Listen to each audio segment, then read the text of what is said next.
It's time for the Ravagers to rise once again to glory! You are listening to The Ravager Report, a Fox Next Marvel Strike Force podcast dedicated to bringing you the latest news, information, and updates. With your hosts, Dorian. It is a name what strikes fear into the hearts of anyone what hears it! And Hebrew Hammer. I'm Mary Poppins, y'all! Hello, and welcome to episode 38 of The Ravager Report. I am your host, Dorian, and with me, as always, is the eloquicious Hebrew Hammer. Ooh. Hebrew, how you doing tonight? I'm feeling eloquicious, as always.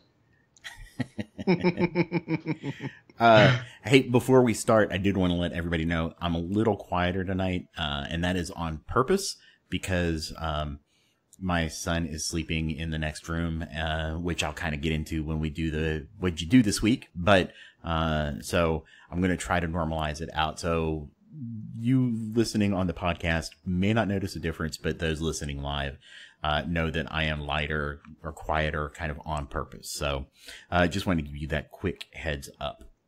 So Hebrew, how you been, buddy? Did you say Hebrew? I said Hebrew. Oh, okay. I thought you said Hebrew. I'm like, that's a pretty cool name. I may have accidentally because I mumble fumbled. Right. Okay. Well, yeah, been doing pretty good this week. Trying to think of special stuff. Nothing particularly special. Man. Yeah, my life is boring. What can I say? Just doing podcast after podcast after podcast. So nothing really worth mentioning, at least outside of the game. But inside the game, I've been filling with a jealous rage because I was not able to unlock Phoenix, which we'll talk about shortly. But, I've been really excited, though, because we did see the unveiling of the Sinister 6 and their kits, which was pretty cool. Yes, so it was. I'm really pumped about that. But that's about it. Nothing worth, taking up time from the show for. So, what about you? So this week's been kind of a really, really busy one. So I did not get a chance to do an Envoy video for the Sinister 6, which was a little sad. I just didn't have time because last weekend was really busy preparing because both my boys had their wisdom teeth pulled out on Tuesday. So yeah, but it's been really, really good. We didn't give them the narcotics that they prescribed because they were really, really just bad. My kids are, 17, 14. And we were able to manage it with Tylenol and ibuprofen, and ice packs. I mean, they basically had ice packs strapped to their head. So it's been really good there. And then, let me ask you a question. Did they not want to take the medication afterwards, or did you? So my wife's mother is a nurse, and she told her like the medication that they had prescribed, and she was like, "Oh, do not give that to them because it's one of the most, addictive medications on the planet right now." And we were like, "Oh, well, okay then." Was it Oxy or something? No, it was something worse. I can't remember the exact name. It started with an N. It wasn't Norcan, but it was something really, really, really bad. But they also prescribed like 800 milligrams of ibuprofen. So, yeah, ibuprofen's fine. Yeah. So, after kind of talking about it and everything, we just decided if we can manage this without any narcotics, great. I know I probably could have called them and said, "Hey, look, can we get something different?" But at the same time, if I could not introduce narcotics into their systems, especially at such a young age, I'd love to avoid that if I could. So that happened. And then Wednesday, I kind of noticed that things in my fridge weren't quite as cold as they should be. And I had turned it up. And then on Thursday, I was like, well, this isn't any good. So my fridge has decided it doesn't want to keep things cold. So we took everything out of the freezer, thankfully I've got a deep freeze. So I put everything in the deep freeze out back in the garage. And the freezer side is keeping things at like refrigerator level. So everything from the fridge side went into the freezer side. So ordered a new fridge. It'll be here next Friday. But you didn't get the Samsung. No, I did not get the Samsung. I got a Whirlpool. Best Buy was having a 40% off deal. I didn't get 40% off. I wish. But I was able to get like a $1,700 fridge for like $1,400. I just think it's pretty cool to, I mean, that's a great job, but I just think it's cool to be able to like look at what's in your fridge on an app on your phone with a camera. I think that's pretty cool. That is nice. And I looked at, different places, and so I looked at Lowe's, I looked at Home Depot, and I looked at Best Buy, and they all had the same fridge at the same price, but Best Buy could get it to me the quickest. So, okay. Yeah. And I used to work for Best Buy, so I kind of know how they operate. So nice, dude. Yeah, I've never told you this story. I don't think so. Or you might have mentioned it before. What section did you work in? I was a double agent. I worked in the Geek Squad. Ah, okay, gotcha. So I drove this was back when they had the VW Beetles. I drove the Beetle around, going to people's houses and fixing computers. Wow. And setting up networks and stuff. Did you like that, or did you hate it? It was okay. Wasn't. Ultimately, it wasn't good for me. So, and you know what? Like but it's the a good idea thing, of so. Going into other people's houses. For some reason, that kind of weirds me out. Yeah. Sounds like there's stories that are emerging in your mind. So I went into this one house that had a very creepy feel. So they were a husband and wife exhibitionist team that broadcast over the internet. Oh, cool. And I was like, can I just get out of this? No, not cool, dude. Not cool. I cool? really was afraid I was going to get, no. Oh, usually those people are like chill, like super chill. No, they were creepy crazy. Really? And then, because like there was like animal porn and stuff on their computer that I had to back up. That's not cool. And I was like, oh my God. That's not cool. That's different. Yeah, dude. No, I'm telling you, this was not creepy cool. This was creepy. Get me the hell out of here. Yeah. All right. If I would have walked in and seen that, then yeah, I'd probably be like, all right, time to go, I think. But yeah, I've known like a few people that have like cammed and stuff like that before, and they're usually like super chill.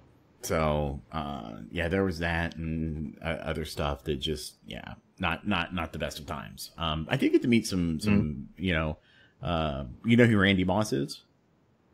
Yeah, the football player. Yeah. So,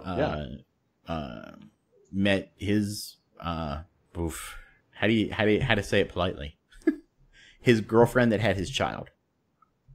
Baby mama. See, I was afraid it would come out sounding really bad if I said it. No, it's baby mama. Okay, so yeah. So that was, I didn't meet him, unfortunately. But let's see.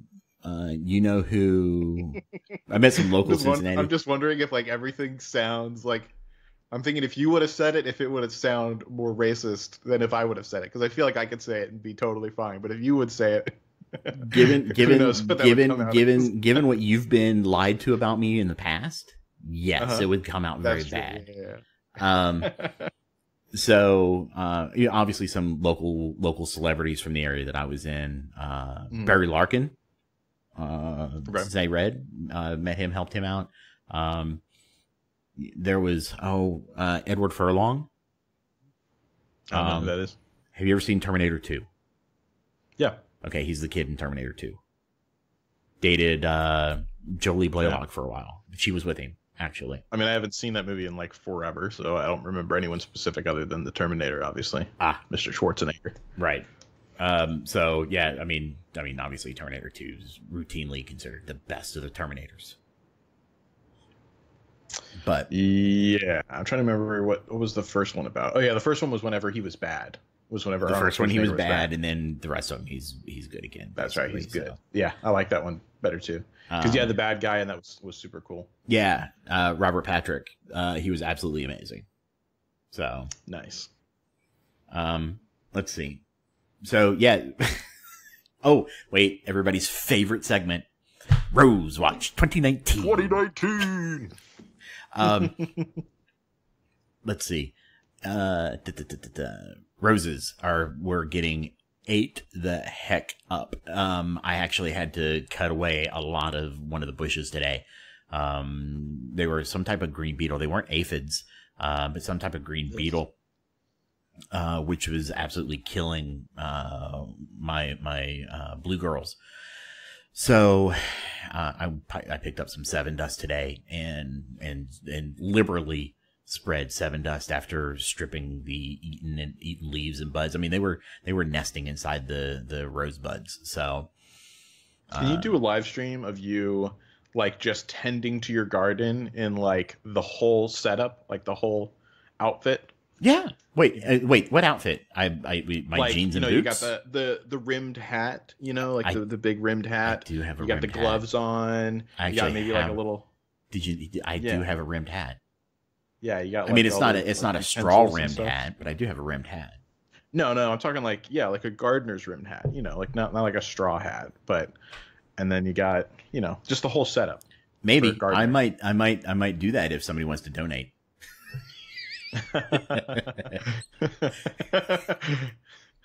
Funny things just entered my mind, but yeah, go ahead. So yeah, no, that would be bad. Oh my god. Yeah, I'm just thinking in my mind right now, like I just heard it. People telling you what to wear for money is going to quickly devolve into other things. I just heard it. That's going to be really bad. So yeah, and then I put some Seven Dust on the new bushes, which are taking and have established. So that's awesome. Yeah, that I heard it, Murdoch. I heard it. Look, these always go downhill. So let's see. Speaking of which, I did want to give a big shout out. I forgot to do it before asking you how you were this week. We did pick up a couple of patrons in the past week, so wanted to give a great big shout out to Michael and Balbaroy. I hope I pronounced that properly. We really appreciate your patronage. And if, like those two, you'd like to help support the show, you can do so at patreon.com/Ravager Report, where we have subscriptions starting at $2 going all the way up to $20. At the $5 level, you do get the early show access. At the $10 level, I think we're going to start, now that we've got the new roster 2.0, we could start doing more efficient roster reviews.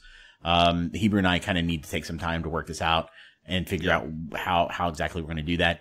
And then at the $20 level, you get to, basically, suggest segments, and or, give me a video topic, that I'll do. Like the gardening topic? Like the gardening topic. So, hey, you never know.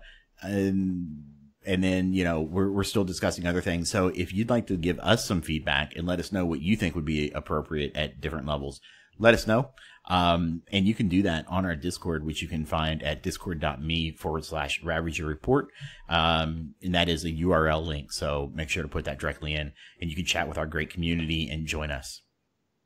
So, let's see. Oh, that mouse does not control that computer. I get two laptops in front of me tonight. So why? Well, so because I was going to broadcast on Twitch, so I wanted to monitor that stream.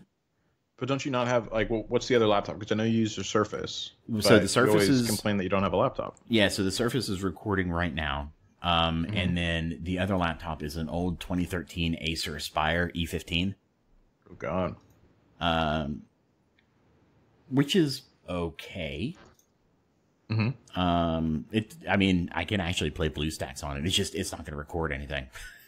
Right. I did, so I don't know if you know, I did, the character survey, Google form character survey, and I started working on video for it. Right. And I threw the video into the Acer to start editing it. Yeah, I can do photoshopping and stuff on it, which is nice, but the Surface is going to have to be for editing and encoding. That's just the way that's going to have to work. I can't believe you have one from 2013 still. So this one was my grandmother's, who passed away a couple of years ago. And this was hers. Right. So it was a free laptop that I can use to play Roll20 on. I gotcha. Yeah. So I it guess works I'm, for I'm everything. even surprised except that it still works. Like I've never had a laptop that's more than like I just because it seems like they fail after 3 years or so. I just get rid of them. well, so I kind of know how to take care of them.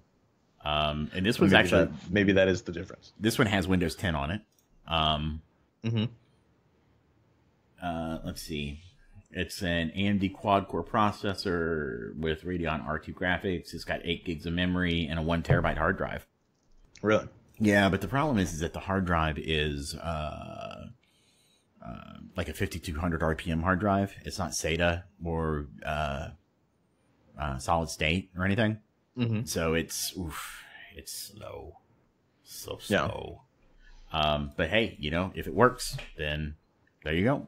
That's what you got to do. All right. Let's see. I think we have talked that segment out. 15 minutes in. All right. Way to go. So, and I went a little out of order tonight. We are now into the poll results. You know what I need to do? Sorry, quick sidebar. What? I need to get a soundboard application on the other laptop, pipe it into somehow. So you can do So we can do soundboards and have like segment drops and different transition teasers and things of that nature. I wonder God, I really want a soundboard now, just so I can make stupid sounds all the time. Your Mac would do that, man. You can put it on your Mac and then broadcast it over Skype. You just gotta. I guess I'll try. I don't know how to do it, but maybe you and I will. I'll call you up and then we can figure it out. Yeah. Outside of the show. Yeah. Because I might be able to work something. I might be able to work something out on the Surface, but I've already got all 3 of my virtual audio cables taken up, so I'm not sure how well that would work. Yeah. So because I'm still using Reaper, I have not transitioned to Audition yet because Audition's a little crazy to get set up. So right. Reaper, I spent the time to get set up, so it was fun. You didn't have to live through those early Horde moments. All right. So this week's poll, we only got 75 results and responses, and that's my fault because I only got it out today. So guys, the best way to do it, I think I'm going to try to figure out a way to maybe. I really hate blasting everybody on Discord for the polls, but at the same time, it seems to reach the biggest audience. I posted on Reddit and the various MSF Discords, but if you guys want to help, participate with the poll, that would be awesome. The more results we get, the better. It will always be available by Friday at noonish Central Time. So, jump on our Discord, take a look for that. It'll always be in our director announcements. I always put it there whenever I submit it. And we do one every week. And it is the best way, obviously, to send us questions. So, if you want to give us feedback or give us questions, that form's a great way to do it. Or our grab bag channel on our Discord. So, Hebrew, let's jump into the poll here. So, the first section was Phoenix. And the question was, have you unlocked Phoenix, yes or no? I have definitely not unlocked Phoenix, no. Yeah, same here. I have not unlocked Phoenix. 43 people did, though, that took the poll. So out of 75, 43 people took it. Took it. 43 people unlocked Phoenix. Well, I am jealous of 43 people here. Yeah, you and me both. And then, will you be able to unlock Phoenix before the end of the event? Now, I kind of screwed this up. I should have put in already unlocked her. But are you gonna be able to put in some effort and maybe get her unlocked before the event's over? No way. There's just my hand assassin's too low. Loki I'll have before the end, but hand assassin's too low, and I'm not coring out for it. Yeah, see, I'm kind of in the same boat. So I didn't quote unquote laser focus for it.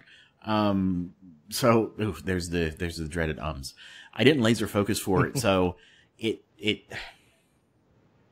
I didn't expect to get anywhere because I was good at 5 stars, right? I was perfectly good there.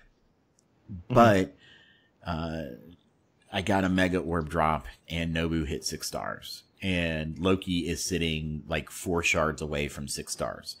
But Hand Assassin is 174 or 178 shards away. Yeah. Might as well call it 170, 180 shards. even with double drops, unless I cored out for it, or I spent a lot of money trying to get the that hand orb drop or whatever that villain mystic controller orb is. Right. You know what the odds are. I mean, there's a 20% chance you're going to grab her, and it's just you know, I'm not spending money on it because, you know, refrigerator. So yeah. I am not. I could have had I been focusing on Hand Assassin for the past month, right? But I stupidly said, whatever. But at the same time, you know, like you and I talked before the show, I don't feel horrible about it because the rest of my X-Men are pretty crap, right? Yeah, the investment afterwards. You know, and it's a huge investment. And then you got to focus on Cyclops and Psylocke, who I have like 2 to 3 stars because, like, let's be honest, the new orb drops are garbage. They are absolute garbage. Have you seen the math? They've been steadily going downhill. I haven't seen the math breakdown. No. Oh yeah. I mean, I'm not surprised, but yeah. Somebody shared that. Let me see if I can find out. I can't remember. Somebody, I want to say it was Run Gun 83 shared some Excel math with me, and basically, so Psylocke, you had a weighted average. Now I haven't verified this math, so this was his math, but it looks pretty solid with, and this is just with an eyeball. But a weighted average was you had a 7.32% chance of getting Psylocke per orb. Mm-hmm. You are now down to 4.76 for Rhino, and they've been going down. Wow. I mean, I'm not, like I said, I'm not surprised. That seems to be kind of their MO, but yeah, it's disturbing. It's just really, and this is the way. This is the way.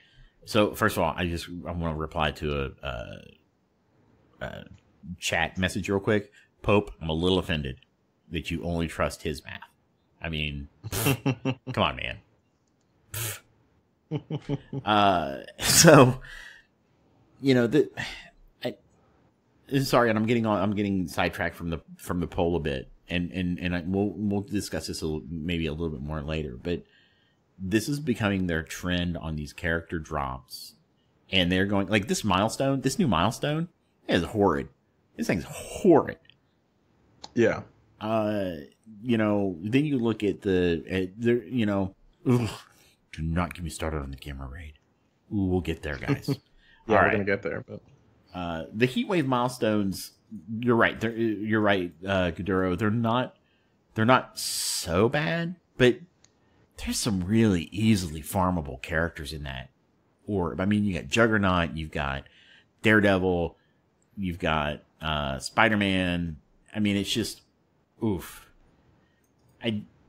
Even though it's got like Pyro and Carnage in it, they're a low percentage drop rate, and unless you spend, you're not going to get a whole lot. Right. So okay, let's get back to here. So, 44 people said that they would be able to unlock Phoenix before the end of the event. However, 43 said yes, they did unlock, and I'm thinking so that maybe one extra person said yes. So, right. Let's see. Where did you or will be able to unlock her at? So, won't unlock her 6-star or 7-star. You and I are both at the won't unlock her, which is 31 people said that. Half our respondents at 38 said 6-star, and then 6 people said 7-star. So, congrats to you guys. And then, what gear power levels did you use to unlock her? Because if you remember, they said this is going to be the hardest event ever. It'll be insane. Oh, it's going to be so insane. And then there's these requirements requiring, you know, not required, but recommend 4 red star, you know, G12 level 75. Oh, it's going to be the hardest thing ever. And the world was collapsing. And then people doing it with like 130K teams. Yep. Exactly. Just like, I haven't seen one that low, but I've seen them fairly low. yeah, I think somebody posted that they were able to do it with 130. Maybe it was 170. So it. I mean, yeah, I know 175 has been done. Yeah, it's just been kind of crazy that they were like, oh, this is going to be an insane event, and then, ooh, maybe that's what it was. It was like 130 for 6-star, and then 170 for 7. I'm thinking of 7. I'm thinking of 7-star. Yeah. So the unlock was really really really easy, but even 170 team for 7-star, you could almost do that with just 3 guys. I mean, most people did just have the main 3 pumped in, and then Hand Assassin and Nobu, those were the ones that were lagging behind. Right. But if you just had them 10 to 15K a piece, you're easily at that 170K level if you put any work into Mordo, Ronin, and Loki. So, yeah. Right.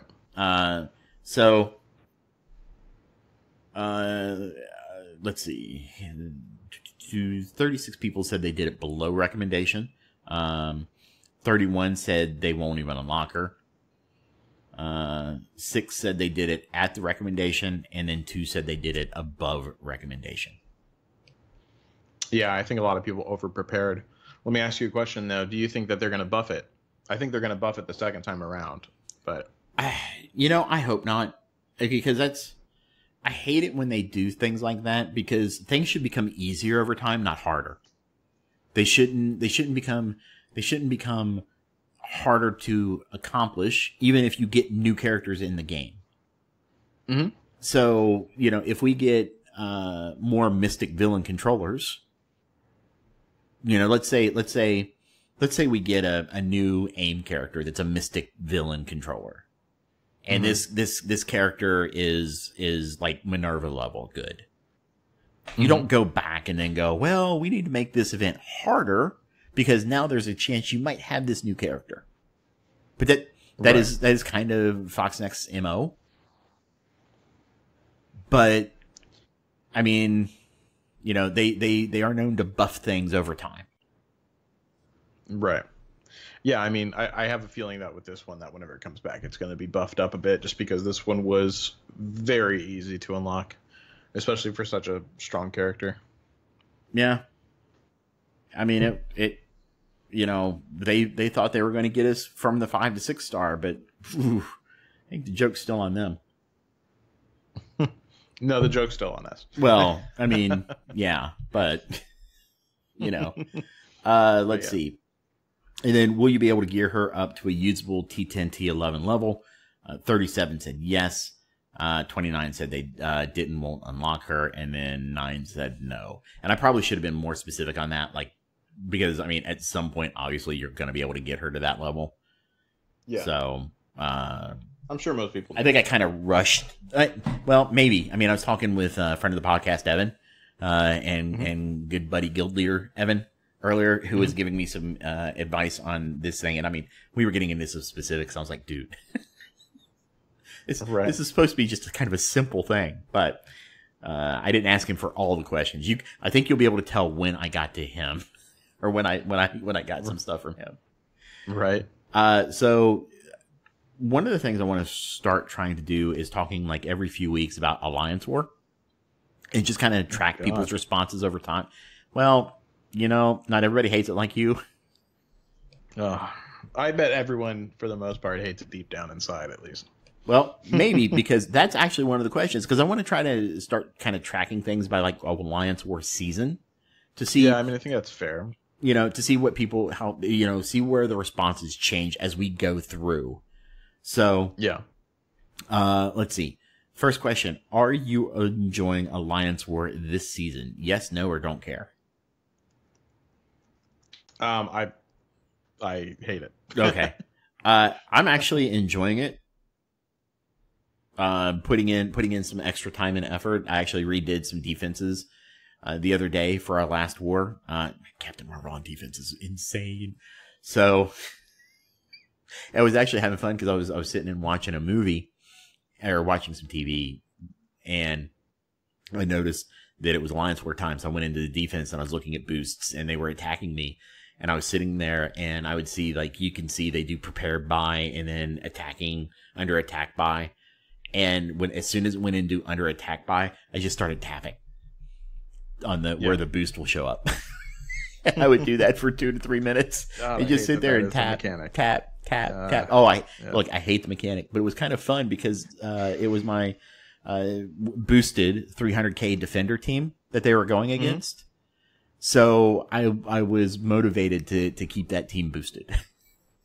Yeah. It's just for me, there's so many things I love about this game, but Alliance War will never be one of them. I can promise you that. I kind of go back and forth on it, right? So yes, no. But this week, 32 people agreed with you and said no. And then 26 agreed with me and said yes. And then 17 said they don't care one way or the other. So win. It was only 42%, man. I win. I'll take it. Yeah, whatever. Let's see. Is your alliance over a 50% win rate this season? Yes, no, or I don't know. I think we were. I think we were. If not, we were really, really close. So I'm going to say yes. Of course, you didn't announce that, by the way, to anybody. What? Oh, yeah. I'm not in the alliance anymore. The same alliances anymore. Nope. I am taking a break from the alliance department because I don't want to be in. The alliance was great, by the way. It was not that they're an efficiency machine over there, and it's fantastic. But I was definitely the squeaky wheel that was getting really lazy with stuff. But basically, after having Muggin on the show last time, he had mentioned a few things about how he took a break and he came back and he was feeling really refreshed. And he's more appreciative about the game now. And so that kind of like really was like, because I'd been thinking about doing it for a while, kind of leaving and taking a break from just the alliance part of it. And so I did it.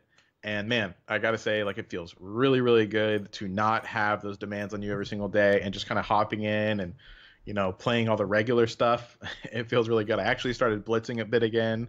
So that was a lot of fun. I recommend, honestly, for anyone that feels similarly, like it's just beating down on you, how grindy this game is and the demands of it. I really recommend kind of like taking a break for just a little bit and then coming back, because it's really going to feel different whenever you come back. I think I'm going to feel a lot better about being in Alliance because, I don't know. I feel like it's just needed for a game that has this many demands. You just got to take a break. Yep. So Hebrew left. Long story short, Hebrew abandoned the Alliance. He went out for a pack of cigarettes and hasn't come back yet. We're still waiting for pancakes. But I mean, I think that's good advice, though. Seriously, like Muggin, I mentioned it last time, and now that I've done it, I really do agree with it. No, I get it. It's actually remind me after the show, talk to you for a few minutes about something that I noticed today that I wasn't a huge fan about. Sure, but I don't want to talk about it live. Yeah, for sure. So, So, is your alliance over 50% win rate? Yes. 35 of our respondents said yes. 26 said no, and 14 said they didn't know. And then next was, is your alliance going hardcore in Alliance War this season? Yes or no? I want to say, like, you're no longer in the alliance, but we were at the time, and we still are kind of, going pretty, I don't know if I would say hardcore, but we're getting more into it. The rewards are so good. Yeah. The amount of the rewards are crap, but what you get out of them. So, I mean, look, I want to get more orange gear orbs, but I need to get into the Fear of the Darkness. I need Alliance War because I cannot get into the Fear of the Darkness without it. I just can't. I need those orange spiky balls, man. So, but 49 of our respondents said no, their alliance isn't going hardcore, and 26 said yes. And then here's the one where I got from, I talked with Evan. How has your matchmaking been in Alliance War this season? So the options were, so everything is in a 2 million range, right? So we're constantly matched against lower 2 million or more CP, constantly matched higher 2 million or more CP. We are matched consistently against higher and lower 2 million or more CP, or we are consistently matched against opponents in our CP range within 2 million. So I feel like, I'll be honest with you, I don't know. I should have added an I don't know option here. I didn't. But because I really don't know, and I didn't ask Evan. I know we tracked that. You don't even know the answer to this I don't know the answer for because I just kind of go in and attack, right? I feel like we're matched against higher level CP. But I think it was higher and lower. If I remember correctly, it was higher and lower. Like by a good bit higher and a good bit lower. Yeah, I think we might be getting mashed in there. I'll have to ask Evan. Sorry guys, I don't know the answer to my own. Well, I mean there's no right or wrong answer, but I didn't have an answer for this one. So, let's see. 31 of our respondents said they are constantly mashed against higher. 25 said against higher and lower. 16 said they're matched within opponents in their CP range, and then only 3 said they're consistently matched against lower CP opponents. So yeah, that was very interesting, and that was all we had for the poll this week. So short and sweet, man. Just like I'm hoping we're gonna make this. So let's see. First, let's talk about the Sinister Six. Hey, we're getting new team, right? The Sinister Six. I mean, we knew it last week when we recorded. We knew they were coming. We just didn't know kits. Right. So now that you had a chance to look over their kits, what do you think of the characters? So I think it's going to be a good team. I think it's going to be an annoying team, a very annoying team to have, like to go up against in war and blitz and stuff like that. But it's not going to be like game breaking or anything. It's going to be kind of like I don't even want to say. Yeah, no, I'm trying to probably like. I mean, it's definitely going to be better than Kree. It's kind of going to be kind of like Spider-Verse, I guess. A little bit like the Spider-Verse team, like the old school Spider-Verse team. Okay. So it's not going to be anything terrible to get around or anything like that. I think that Rhino is going to be a really important character though, because he is made to counter Brotherhood for sure with the mechanics that he has. You say for sure. I say for some reason. Well, it's because his whenever he gets blinded, his speed bar goes to 100%, and he clears the blind, and he clears the debuffs. Right. And also, go ahead. I was gonna say I understand that he'll be a Brotherhood. You understand the counter. mechanics of it, just not why. I mean, thematically, it doesn't make sense. Right. Yeah, I don't know how to tell you that. I mean, a lot of this doesn't make sense thematically. So, but it's a game, so they got to build some kind of strategy around it. Have you met this company and the characters they've been releasing? There's a strategy. They tell you who you have to play them with. I mean, but that's their version of strategy. So I guess that's fair. Yeah, I mean, kind of like how with the Spider-Verse team, they wanted it to counter Shield. I don't think there was really a reason for that. It was just, and it didn't even do it very great. But, yeah, they just do it. It's always just like basically what's going to counter this meta team. What's coming soon to counter this meta team? Yeah. It's not going to counter X-Men, which is fine. I mean, no, it's not going to counter X-Men. I think that they're leaving that one open for a bit because she's such a prized character, Well, yeah, we still don't have Cyclops. And apparently he's not coming in the Gamma Raid as I had predicted. Yeah, I'm not terribly surprised that he's not. I think it's a little silly that he's not, but I'm not surprised by it. But I think that that's okay for now. I think that the team that they have put in place is still very good. But whenever Cyclops does drop, he's definitely going to take the place of either Storm or Wolverine for sure, depending on what you're doing. But but either way, right now it's fine. So I'm not too worried about that. Like I'm actually not upset about that at all. I think my issue is that I'm having Loki flashbacks. Yeah. So you feel like this might be like a year later thing. Right. So, I mean, for those of you that didn't play the game at launch, we were basically promised Loki at the launch of the game. We were told he's coming, Loki's coming. And then he didn't show up for 6 or 7 months. In fact, it was a running joke on Damage Control that, Muggins like, give me my Loki. you know? And so we've got Cyclops has been announced and Coulson's been announced. In fact, Coulson's on the title screen. Yeah. But, I think this update, they only said 3 new playable characters, which means that this update's not going to have Coulson or Cyclops. Unless they lied to us, but.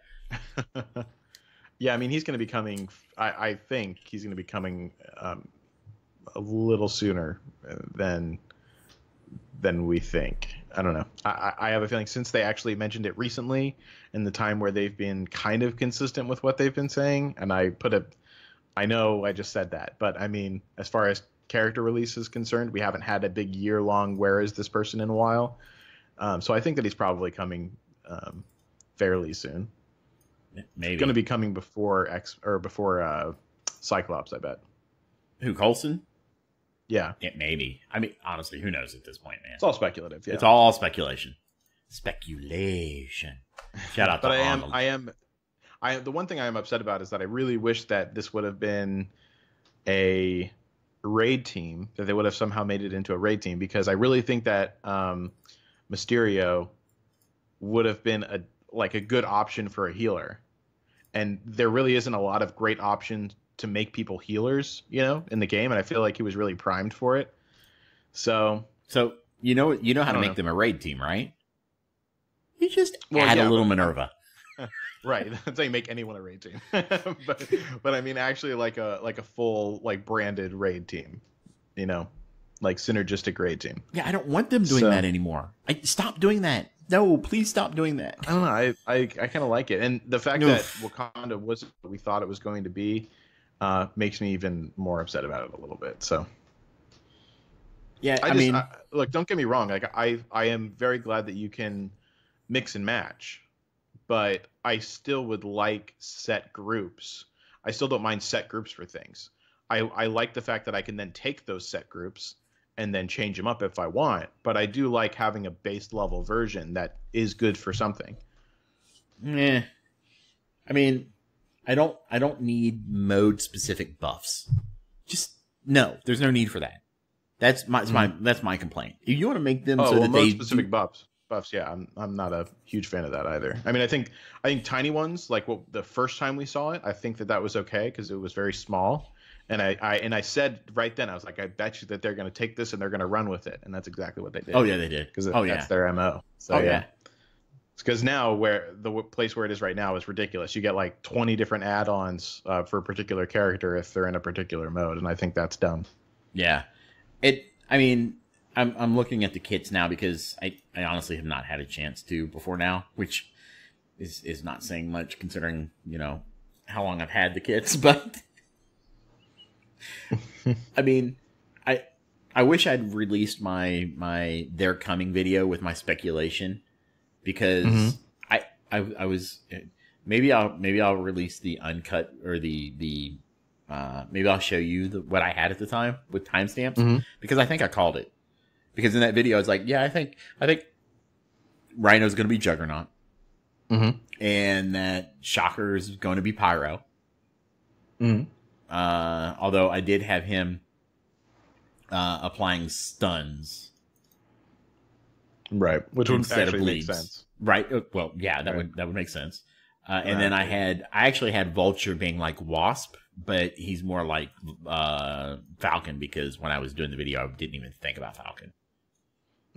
So, I mean, that's still it's a simplistic comparison. Makes sense that a guy that seems like he would do a lot of AoE would be similar to another guy that would do a lot of AoE, and a guy that flies is probably fairly similar to another guy that flies. So, well, yeah, that's true, but I mean, a lot of their stuff, like how Falcon gains buffs depending on the positive effects on your enemies. Well, Vulture gains buffs based on the negative effects of your enemies. Yeah, I mean, I'm not too much against that. I don't know. Oh, with piercing, don't forget with piercing. Yeah, yeah. I mean, I'm not too much against that. I honestly like the Sinister 16. I'm not saying I don't. I'm just saying they're okay. It's a toned down Brotherhood. It's a slightly different version than Brotherhood, but yeah, there's definitely absolutely similarities between the two. I mean, yeah. you cannot look at Rhino and say, "Oh, yeah, this guy's just Juggernaut." Yeah, like I said, there's definitely similarities between the two for sure. In fact, but at the same time, he's meant to counter. He uses the exact same animations as Juggernaut, apparently. Yeah, you were telling me that. I haven't seen it myself, but yeah, shout out to Tony Bing for that. I think that he showed it on one of his Rhino videos. That I haven't watched the video. I've heard about it, but yeah, from him. And so, big shout out to him for that. But yeah, it looks like, look, honestly, and I replied, that honestly doesn't bother me because it's not the first time they've just basically taken a character model and reskinned it. Hulk and Monstrosity, Venom. Yeah. I will say, like, I'm really in love with Mysterio's animations. Mysterio looks so cool. You know what's sad? I have not had a chance to look at the gameplay yet. And again, had that for a while. Hey, dude, have I not told you what my week's been like? No, yeah. They throw work on top of that too. So yeah, you need to take a look at that because it is super cool. I'm really happy with what they did with it, and his character model looks really cool. So yeah. No, I'm not gonna lie. The character models are sweet. I mean, the art department does a pretty darn good job. So yeah. That the art department knows what they're doing. That's for sure. Can't say that for every department. Right. Actually, you know what? I lied. I mean, the money people are very good at making money. Very good at making money. Yes, they are. I can't deny them that. They are good at what they do. That is for sure. So, so we can expect Mysterio at some point. Don't know a whole lot more than that right now. Yeah, I'm excited to actually, like, play them. I'm okay with them not being the best. I just kind of wish it had a raid version or maybe a raid plug or something. Yeah, which is what I'm inevitably going to do with them. But take out Shocker. I just wish there was a built-in one. Take out Shocker, put in Mysterio and Venom, add Minerva, and you pretty much have a raid team. Well, that's the thing. I wanted one without, Minerva. I wanted one where Mysterio was going to be the healer and we could go in like that. I thought that'd be pretty cool. Yeah, but have you met Minerva? I know. She's the most... Look, people can talk about Ultron and Phoenix all they want. Minerva is the premier OP character in this game. She is, because she's so plug and play. Oh, yeah. She goes on every team. Yeah, but I'm not a fan of that. And I am not either. I think I kind of hold that against her, and so I'm not as much of a fan. I mean, I use her begrudgingly, but I don't like that she's good for literally everything, and she does so much. It makes no sense to me. But either way, yeah, I wish that there was an actual Sinister Six character that was going to be my healer in that team. So I don't like a Kree character randomly coming in and being my healer for that. But yeah, that's my thought on that. We should probably move on. Yeah. Hold on. Yeah, did they start doing that? I feel like they took mine until next time. I'm looking at notes. Okay. As always. Yeah, they took mine until next time. Anyway. So we got a new dev blog today, June 28th. And so we know that the Sinister Strike event campaign is coming. And the Sinister Six are emerging from the shadows for the event campaign Sinister Strike. Join Rhino and Sinister Six members on their mission to help Norman Osborn recapture a corrupted kingpin who's turning Manhattan into his personal playground. To join this mission, you'll need a top team of city villains, so put the finishing touches on your roster's ruffians. Each node in this event campaign rewards civil disorder orb fragments that feature Rhino along with city villain characters. Oof. Don't miss out on your chance to recruit Rhino, because you're not going to be able to recruit him. I'm sorry. You will. You will. I don't know what his unlock is. I haven't looked, but that orb drop rate's atrocious. Yeah. Let's see. Oh, here we go. Oh, real quick. Was there anything on the Sinister Strike event campaign that you wanted to talk about? No, not really. Okay. Let's see. Hold on. There was one thing I wanted to take a look at. No. City villain. So you're looking at Bullseye, Carnage, Elektra, Any of the hand, they just made Hand Assassin more valuable. Any of the Mercs, Kingpin, Venom, and Green Goblin. So should be. I mean, anybody who's been playing for any amount of time should be relatively doable. Let's see. Okay. Let's hold my rage moment until the end. The Ultima 7 update. So several alliances are in the mix to be the first to complete Ultima 7 3 times. After the winner is announced, the community will enjoy festivities, including a limited edition orb featuring characters chosen by the winning alliance, along with a celebratory login calendar. This will be interesting. I want to see how they do this, because we know their orbs are junk, or they're becoming worse. Mm-hmm. And I'll be interested to see what they do to nerf these drop rates of these chosen characters. Because what if they go, give us the X-Men? Right.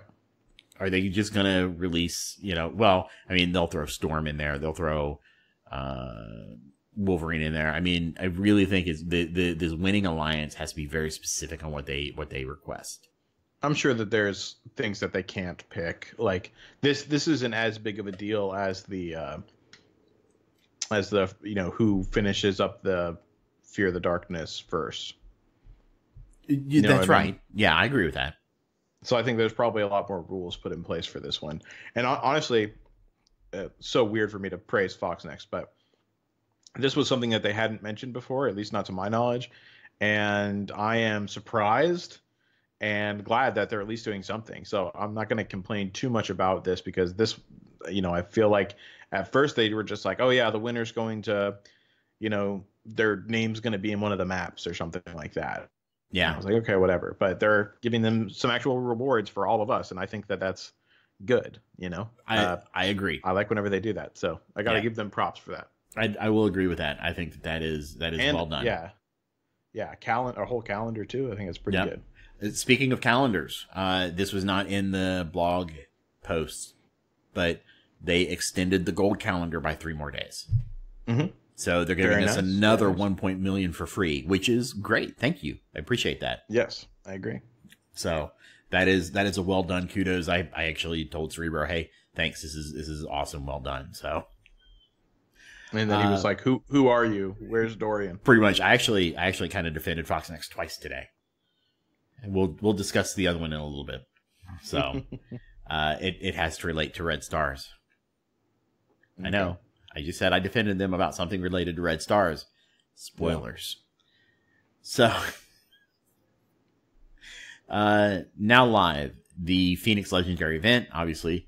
If your team isn't a 6-star minimum to unlock, you'll get another chance in the future, as the Phoenix Legendary event will return in September. So I'm probably just going to start working on Hand Assassin, and I will have her at minimum 6-star. Most of these guys are already 7-star for me. I just need Loki, Nobu, and Loki, Nobu, and Hand Assassin. Mm-hmm. But I need like 300 shards for each of them. I need 500 for Hand Assassin. That'll be a hard stretch by September, but I should at least be able to get her to 6-star. That'd be good. Yeah.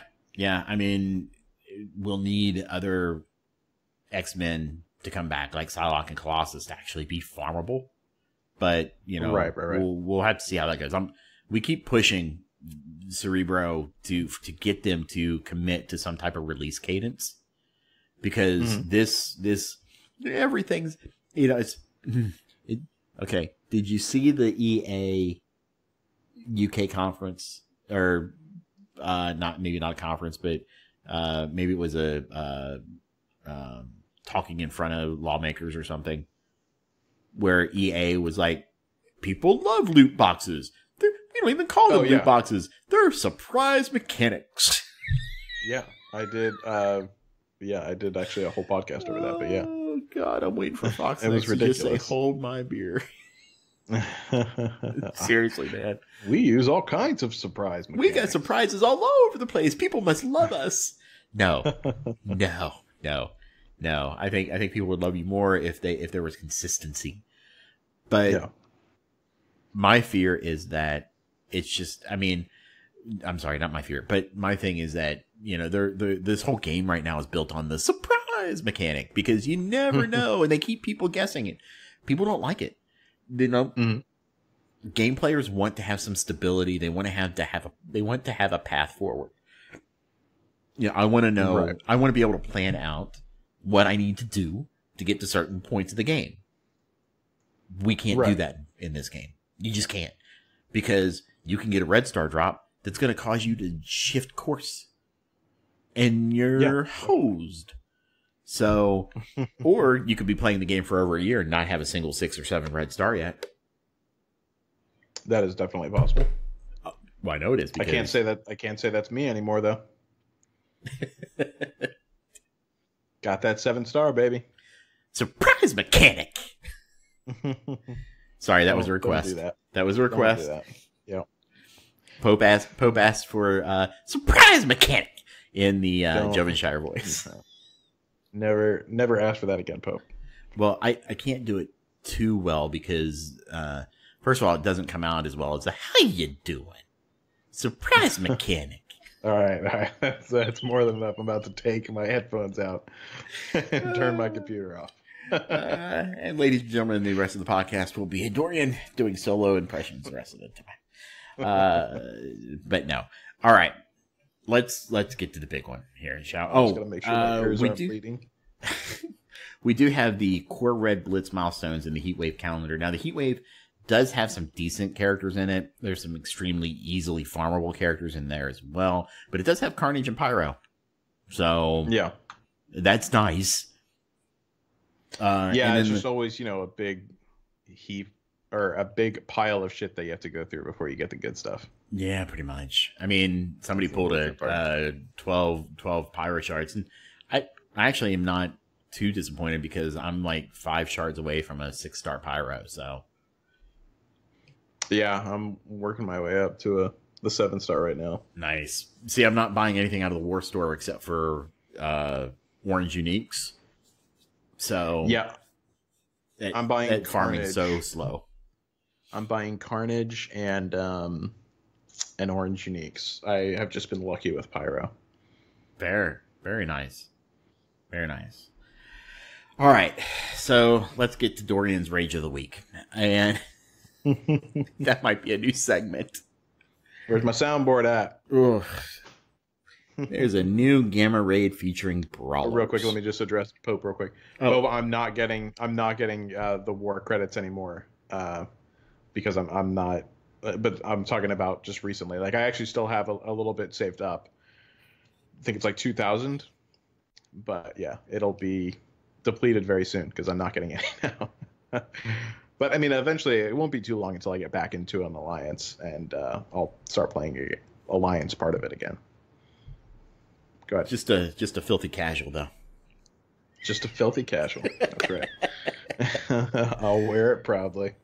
So here's a new Gamma Raid coming, featuring Brawlers. So they're changing up the nodes. I imagine X-Men are coming out, maybe. Mm-hmm. And Brawlers are going into their place. Mm-hmm. So, calling all Fisticuff fans, a new Gamma Raid is almost here. Coordinate with your alliance to battle your way through the newest Gamma Raid that features the Brawler trait. This raid will be different from past Gamma Raids as it rewards a new orb, the Gamma Raid Orb, whose contents will rotate out based on the characters featured in the raid. For this raid, the Gamma Raid Orb will reward select Brawler character shards. A new feature character set in our Strike Raid Gamma means that we will be updating the boss and sub-boss nodes to reflect the changes. Ugh. The previously Juggernaut-themed nodes have been updated to feature new Brawler enemies. I'll just let you start on this one. Where to begin? How about the Gamma Raid Orb with select Brawler character shards? So every raid up to this point has given you shards to a specific character. This is some garbage. I use that. I feel like I'm using that word a lot with Fox Next, but this is they have now taken away a character farm and provided you a select shards. And look, there are some good brawlers in the game, not going to lie, but they're all relatively easily farmable outside of Chavez. Mm-hmm. And I mean, honestly, I don't care to get Chavez. I just don't care. I don't need her for a brawler team. Don't want her. Now, if they're going to throw pretty Captain, good in a brawler team, just saying. Yeah, maybe. But you know, if they're going to have like Captain Marvel in there, okay, bring it on. But I have a feeling we're going to see like Gamora. Oh, I think it's going to be. I honestly think it's going to be like probably like 80% of the brawlers that we have. Oh yeah, and then it's only going to be the rare pulls that are like the actual focus character that we want. You may get 0.5% chance to get 5 shards of somebody, because that would be in line with what they do. Right. So instead of giving us, I mean, I feel like Fox Next is just, I don't know why they're changing things up. It's very frustrating, and it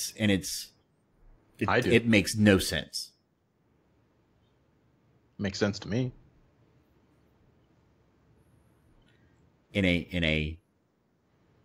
From a player standpoint, it makes sense to you, or from a Fox Next standpoint, it makes sense to you. From a Fox Next sense, it makes there sense we to go. Me. I mean, it makes sense to me why. Yeah, it makes sense to me why they're doing it to the player. But of course, anything negative that happens is never going to be good for the player. But I will say that I am surprised that they let us focus farm a brand new character as easily as we were for as long as we were.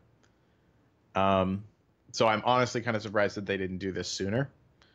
I definitely got complacent with getting, with having that in place, getting used to that whenever the Gamma raid or the Alpha raid came around. But I got to be honest, I'm surprised that it lasted as long as it did. This seems more in line with what they would have done then. Because, I mean, let's be honest, we were getting lots of character shards for that character.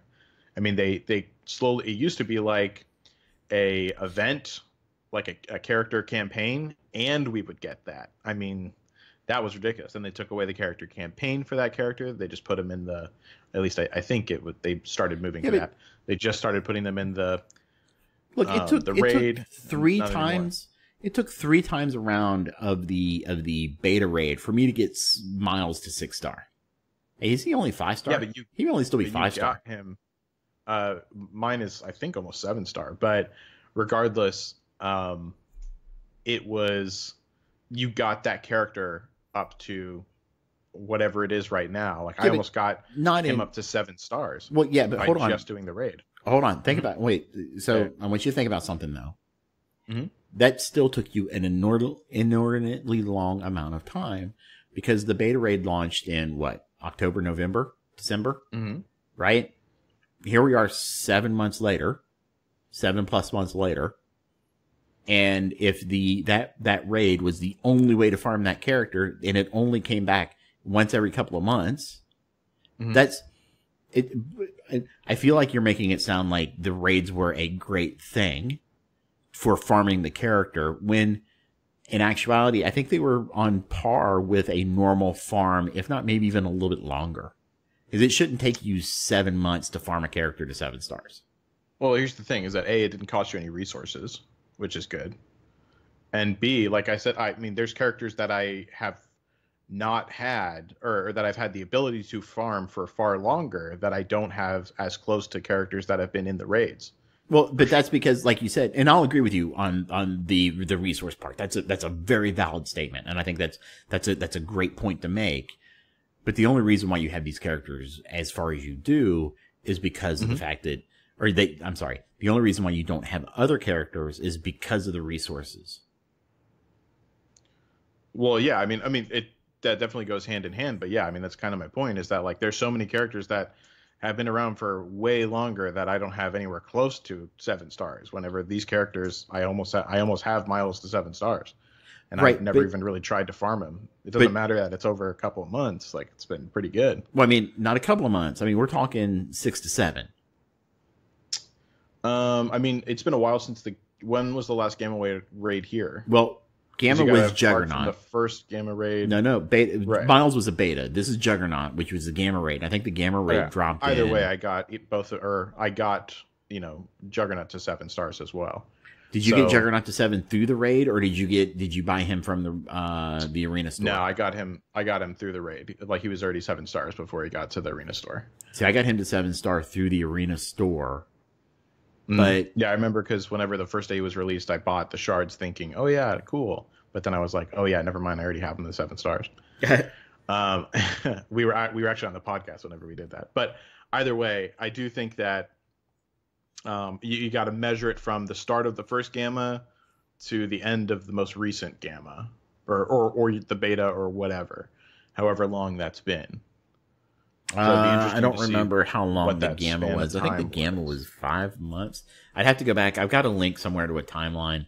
I don't have it in front of me right now, and I'm not gonna eat up on air time going to research that. If anyone from the audience can find that out, that'd be awesome. Yeah, I know there's an MSF timeline out there, but I mean, for them to then but they're taking that away that we've had now for how long was Alpha out? I mean, Alpha's been out almost a year.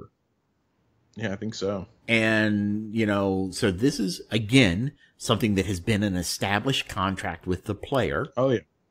That they're now just going, meh, whatever. Yeah, I mean, that's a totally different point. Them changing expectations has been a common practice. And I think it's because it's a weird line to ride, because I think that both sides have merit. And I know this is probably a weird perspective coming from me. Like, I'm sure a lot of people are like, what the heck are you doing? But I do think that whenever they originally put things in place, they gave us way too much of them. It wasn't sustainable. It wasn't as good. I mean, granted, they already make tons of money. So, but there was definitely, some profitability that they were missing out on. And so they change it as they realize what they should be doing instead, something that's a little more sustainable for them. And we're basically the guinea pigs. They're still figuring that out as it goes. I mean, come on, you can't. And this is not directed at you, right? And I apologize. I'm sorry for cutting you off. But, no. But my anger at that is you're a year and a half into your game, and if you want to go back through beta, you're you're nothing in beta. 18 plus months. Playtime.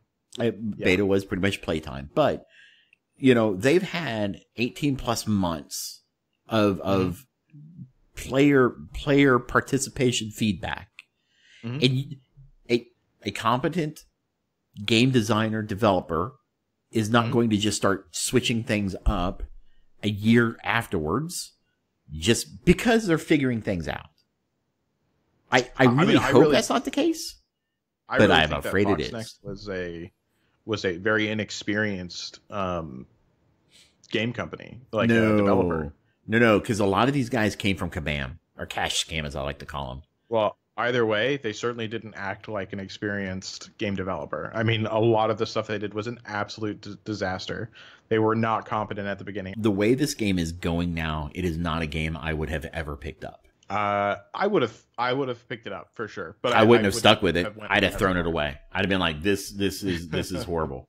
They drew me in because it was very much a Galaxy of Heroes clone. It had a lot of the same formulaic collection and participation that you get in Galaxy of Heroes. Then they hit global launch and everything just went to the fan. And now this game is, even though it still resembles Heroes, Galaxy of Heroes, it is no longer that clone. And it's as bad as Capital Games is at managing, because I no longer call it Galaxy of Heroes internally. I call it Galaxy of Gear.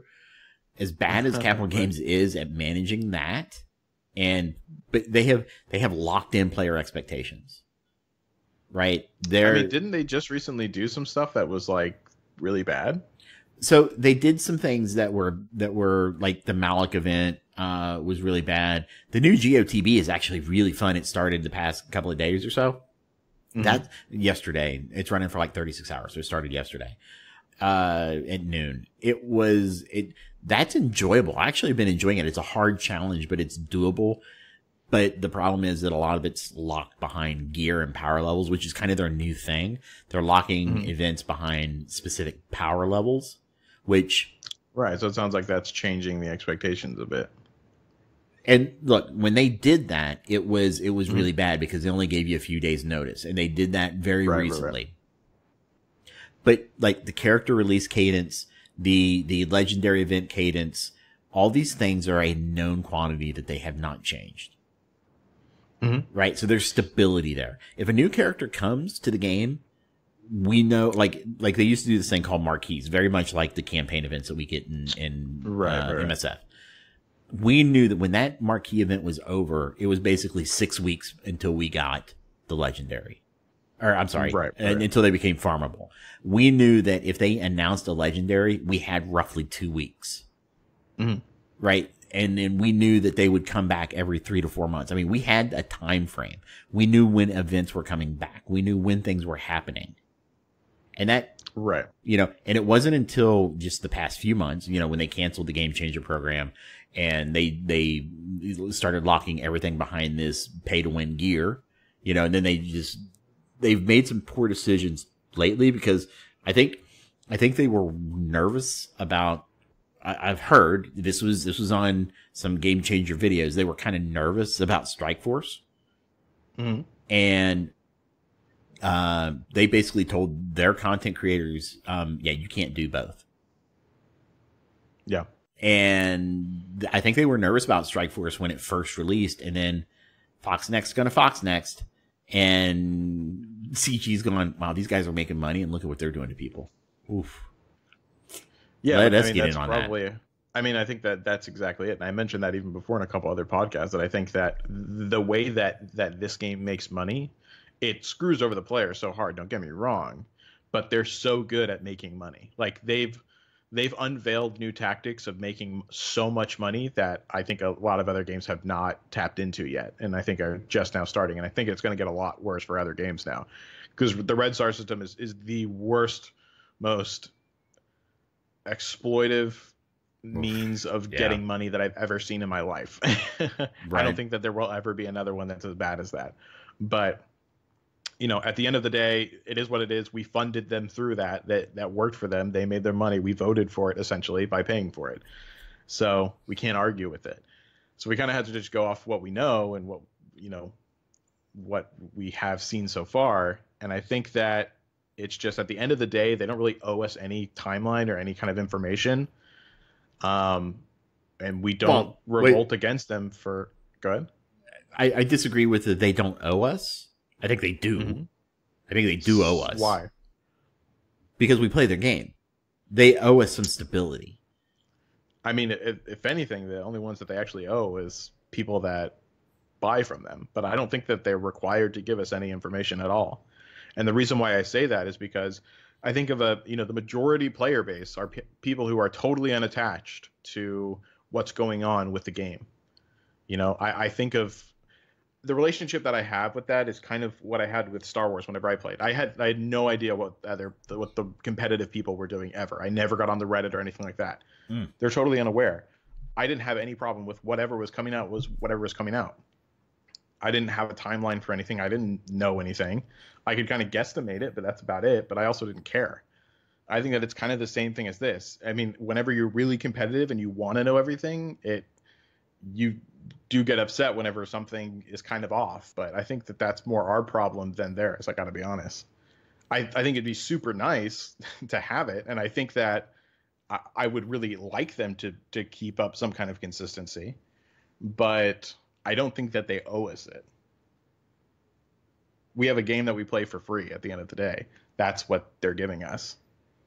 And I will say, this is so weird for me to take this side, but I will say it's a pretty good game objectively. Objectively, I agree with you. I mean, look, I keep coming back to it. We haven't done the, how much time did you put into it this week? I think I'm at 15 hours over the past 7 days, which is down a bit. But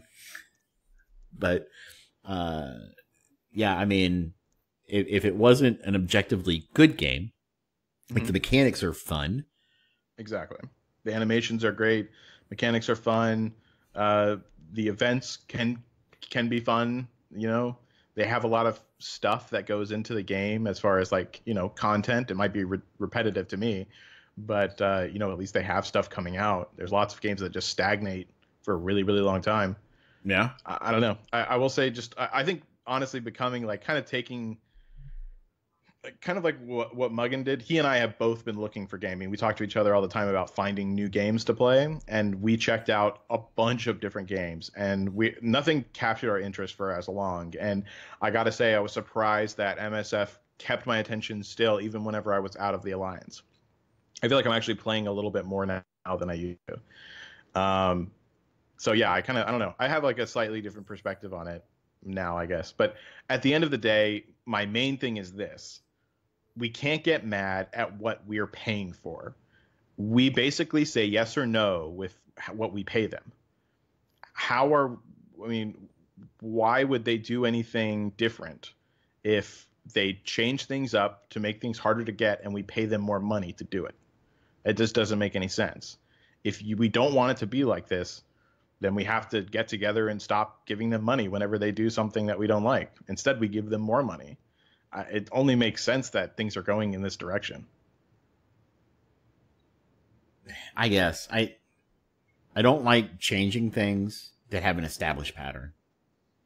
I just I don't. I mean, like that it. makes sense because for a competitive player, I think that is disruptive. It's But extremely to a disruptive. general- I can't plan for it, right? I can't. Exactly. You know, like there are people with hundreds of like orbs that they're holding on to for some vain hope that maybe at some point some character will drop in there. And I'm like, I get it, but I mean, you kind of stifling your progression a little bit when you do that too. And I'm just like, okay, you know, but it's how they prepare for the next thing. I mean, people do it all the time. They save cores, they save premium orbs, they save, you know, mega orbs. I mean, whatever, on the chance of opening an orb and getting a character. So, you know, I just don't like the fact that they have gone away from their established pattern. And I think this is going to set the new precedent of, you know, well, now we've got the Alpha Raid orb and that's going to have nothing but mercenaries in it. Cause yay. Right. Because I mean, look, we're going to get brawlers here and I'm telling you, I promise you, we're not going to get the good brawlers. Or we're not going to get the non super easy to farm brawlers. I think that what they're doing with it now is that it's going to be like, so for the brawler, it's going to be Vulture is going to be the featured character in it. And that's what they're going to keep doing now. And instead of like that new character that was like, you would only get orbs for him. Now it's just going to be similarly to what they did with the campaign. It's going to be that new character is going to be available in an orb. He's going to be featured in the orb. There's still going to be other characters in it now, but that's where you're going to be pulling from to get it. Yeah, and I'll be Not interested. my favorite method of release, for sure. No. So here's the next thing about this change that really has me worried. A new featured character set in our Strike Gamma Raid means it will be updating the boss and sub-boss nodes to reflect the changes.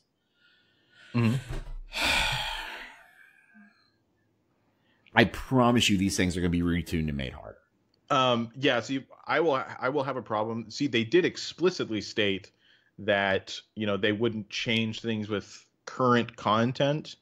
So unless we get a new Gamma Raid, I think they said they wouldn't so let's put on our Fox Next translators, right? Yeah.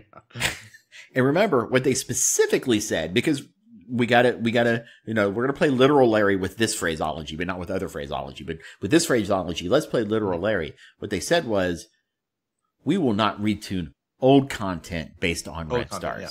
So what they meant when they posted that, I have no confirmation to this, but I'm reading it through my Fox Next translation hat here. Right. What they meant was, oh, we won't retune the campaigns for Red Stars. We won't retune anything that was prior to Red Star release. We won't retune that based on Red Stars, but we'll feel free to retune anything that comes down the pipe later. So I still think that what they said with that was definitely relating to red stars only. So it was the red stars, not necessarily the characters that are in it and stuff like that. And don't get me wrong, there's ambiguity in it, and that sucks. But because someone could definitely take it as, well, nothing at all will change. But I think that they definitely meant red stars specifically. And if they change the red star levels, so I think they were at 6 last time for the raid, for Gamma Raid 4, right? At the very end. The end bosses, I think, were at 6. I don't remember.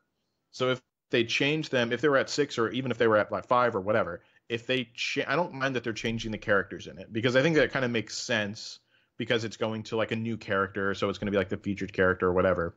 But if they don't come out with a new Gamma level, if it's still the 4, I think that if they change, I'll be upset if they change the like 6 red stars to 7 red stars, because that's something that they have explicitly stated. And I'm so sorry. I did not mean to laugh while you were talking. I wanted to see what the old Gamma Raid looked like. Uh-huh. So I went to msf.gg, but it's been updated with the new Gamma Raid information. Oh, really? Oh my god. All right, so final boss node. Mm-hmm. Here's a 6 red star 60k Psylocke. Here's a 6 red star 60k Colossus. Here's a 6 red star 60k. Was it 6 stars before? Yeah, who knows? By the way, these guys are like T15s. Let's see. There's a 6 red star Mordo 60k. Here's a hand assassin for some reason. Oh, no, wait. Those were just the beginning guys, okay? Now let's get into the meat of what's in this final node. Here's 3 America Chavez's at 65k. Here's a Scarlet Witch at 64k.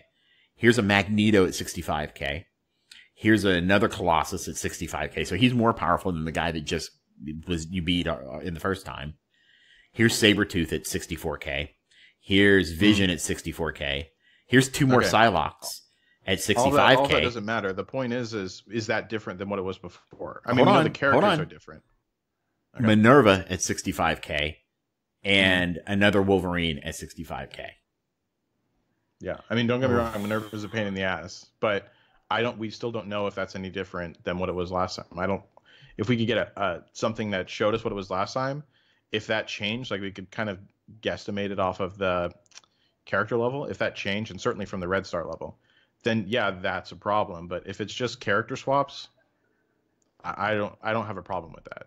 And just to mention something that Peon said in the chat, he said, of course, they have to tune new content for red stars, or every veteran player would crush it. I absolutely agree with that. That's why I never got mad whenever they came out with new Gamma Raids, like, that Gamma Raid 4, the red star level was higher than it was for 3. That only made sense. Yes. That was the level. They chose red stars as that's the progression. New content. This is not new content. I know. I'm not saying that. I'm just answering Peon's question. I'm just saying we don't know that this is any different yet. If it's different, then that's fine. That's a problem of its own, because that is something that they said that they wouldn't do. If this is now 6 stars when before it was 5 stars and we're on the same Gamma Raid level, that's a problem.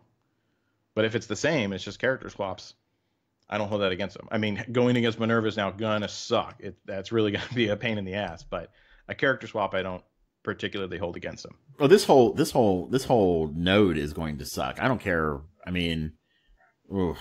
And let's see. Oh wait, what can you take in to fight this? Kree, Spider-Verse, and Guardians. Mm-hmm. No, that's it. I'm Kree, not surprised. Yeah, Spider-Verse, and Guardians. Yeah, I mean that's still pretty good. Wait, I mean, Kree, Spider-Verse, and Guardians. Guardians team is pretty good now. Spider-Verse will be okay. That's not Menardians. That's just Guardians. No, I know, but I mean, what's her face is still pretty decent. And then you have your Kree team too. I mean, none of them are spectacular, that's for sure. But I mean, to complete it 100%, I expect you to have really powerful characters. Why couldn't they have just released a Gamma Raid 5? And yeah, Minerva's Kree. Yeah, you can bring Minerva in. You can bring her.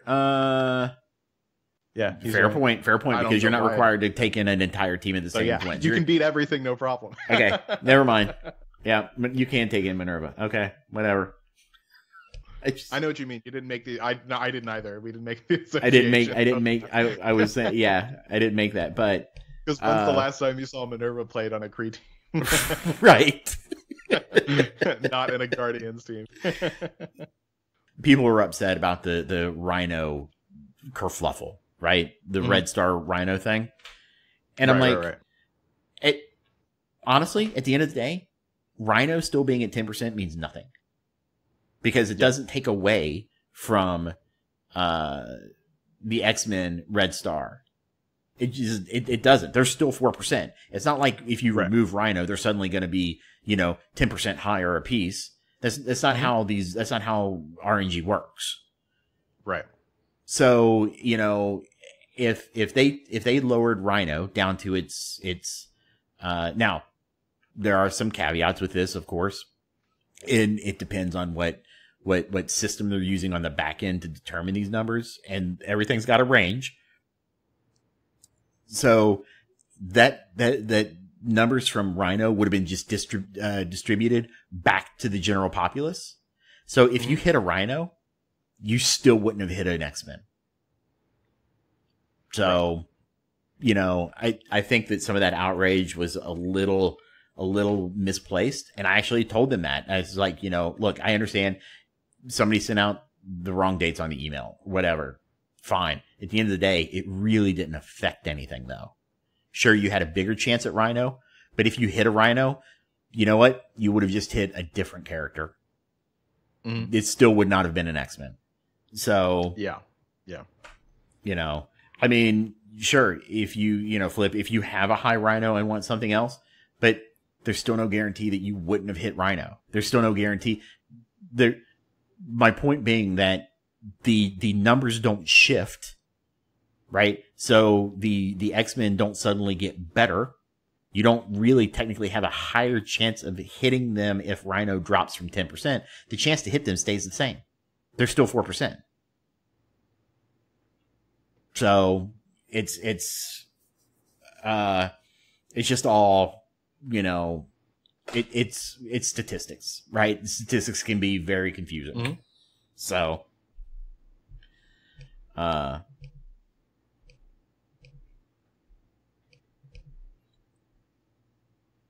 anyway, yeah, I think I've ranted enough and gone angry enough, and we've probably lost some listeners now, so. Maybe gained a few more, who knows? Maybe. I know Valley likes angry Dorian. I mean, I think you're right though. We do have to objectively. I mean, and I say this all the time myself. Like, we do have to objectively look at things and say this is good, this is bad. Yeah, pretty much. So flippin' chat goes, yeah, statistics suck and FN loves to use them, and I just replied poorly. They use them very poorly. Yeah. I don't think that they've ever correctly looked at any kind of statistic of their game. So Murdoch asked a question, and I think it's a good segue into our grab bag. And so Murdoch asked, Dorian, when you rage, which Hulk do you become? So Murdoch, I'm going to assume that we can't go with the best Hulk, which was the combined Hulk, and that I have to pull out one of the Professor other Hulk? Yeah, Professor Hulk, I guess, is a good name for him. Basically actual... Hulk from Infinity War. Yeah, that's the Professor Hulk. I remember Spider was telling me about that. That's Professor Hulk. Yeah. So he's a cool one. I really liked his character in there. Right. So I mean, ultimately, he's really kind of the best Hulk. I would say for me, when I rage, which Hulk I become is probably the Gray Hulk. A little bit smaller, not quite as strong, but at least retain some intelligence. Not as intelligent as, because it's not Banner when he's the Gray Hulk. He's still Hulk, but he still retains some functionality. Just, he's smaller than Green Hulk, but, and he's not as strong as Green Hulk, but he doesn't have the rage issues that Green Hulk has. Now, in real life, I'm probably more like Green Hulk. Yeah, you definitely are. Yeah, it was probably a good thing that during my angry episode there that I didn't have the phone next to me, because I might have just deleted the game. Hey, look, I've been known to do impulse things in the past. Yeah. Hey, look, there's Galaxy of Heroes, there's AFK Arena, But I love my MSF. I'm not going anywhere, but something's got to give at some point. It really does. That's my secret. Yeah. I'm always angry. Yeah, kind of. I wish, like I said, I wish that everyone would just stop giving them money. Yeah. That would solve everything, because then they'd actually actively look for ways to earn their money back, which would mean switching out on some things that really, really, really need to be fixed. Yeah. Both from a gameplay standpoint and an ethical standpoint. All right. Let's see. So, what would you like to ask Dorian in Hebrew? So, Murdoch had his. Oh, hey. First question. Why do you still play MSF? So, do you want me to explain it again, or No, we're good. Okay. All right. I think we've gone over that. I think this was close. This was very close. So, next question. What's your favorite ice cream flavor? Favorite ice cream flavor? Someone's bringing in the real questions today. Right? I would probably say, well, I mean, I haven't had ice cream in so long. That's not true. I've had the Ben and Jerry's, but they only have like a few, or like the dairy-free Ben and Jerry's. Oh god, that's but they so only have bad. a few flavors. That's not that bad. I tried those, man. Like the it's basically yogurt or the dairy-free stuff. Oh. No, it's almond. It's just made with almond milk. Yeah.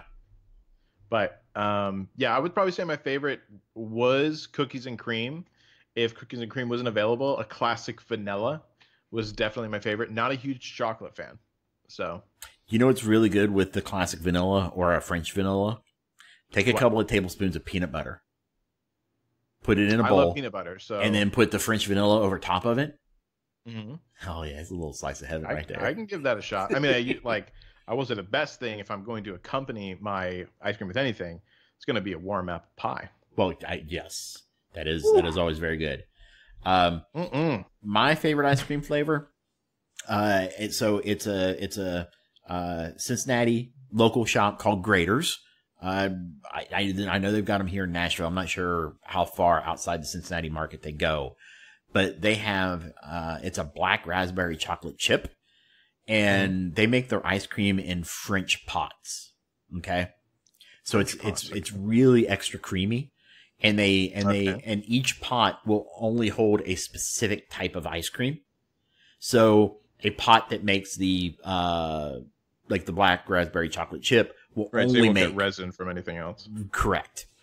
Right. One of the things that they do though with their ingredients is like in their French pots, and I can send you a link to this a story about it, but they basically about the ice cream that I can no longer have. Yes, no, thank you. And about how they make it. So basically, like for the black raspberry chocolate chip, they have the ice cream and they're mixing it, and then instead they don't buy chocolate chips; they actually buy chocolate blocks, and they drop the block into the mix. Drop the block. They drop the block in, and then they let the mixer chop up the chocolate. Mm-hmm. So you will get chunks of chocolate. I'm so excited about this, by the way. This is hilarious. Oh man, there are some things in my life. There are some things in my life that bring me an immense amount of joy. And Grater's black raspberry chocolate chip is amazingly good. So yeah, they break it up, and you'll get chocolate chunks, man, that are just phenomenally huge. I've had some that were almost like half a pint. Okay. So I mean, that's pretty cool. Like I said, I'm not a huge fan of chocolate, but that sounds like it would be pretty good for anyone that really loves chocolate. It is amazing. So next question. Just wanted to say I love the show and enjoy your insights into the game. Well, thank you. Hebrew and I thank you. You're welcome. Tell us what you think this time. Yeah, I hope you still think that. Give us an update next time. Hey, you know what though? Real quick before I continue with this, at least I wasn't angry with you. That's true. You directed your anger appropriately this time. I mean, you were kind of feeding the beast a little bit, but It was directed at Fox Next. That's true. So also, do you know of any plans for Fox Next to revisit Wakanda? No, I don't. I don't know any plans. We didn't really talk about that, by the way. About Wakanda just being. I mean, it's because really bad. We had mentioned it several times over the weeks coming up too. Yeah. It's just we have at this point. I mean, initially we disagreed, but I think we both have agreed for a little bit now that it's just not going to live up to what to what it said it was going to be. And I think people that have like, I think Chewie's got really high Wakandans, and he's just like, they're not there. Yeah, they're not there. They fall off.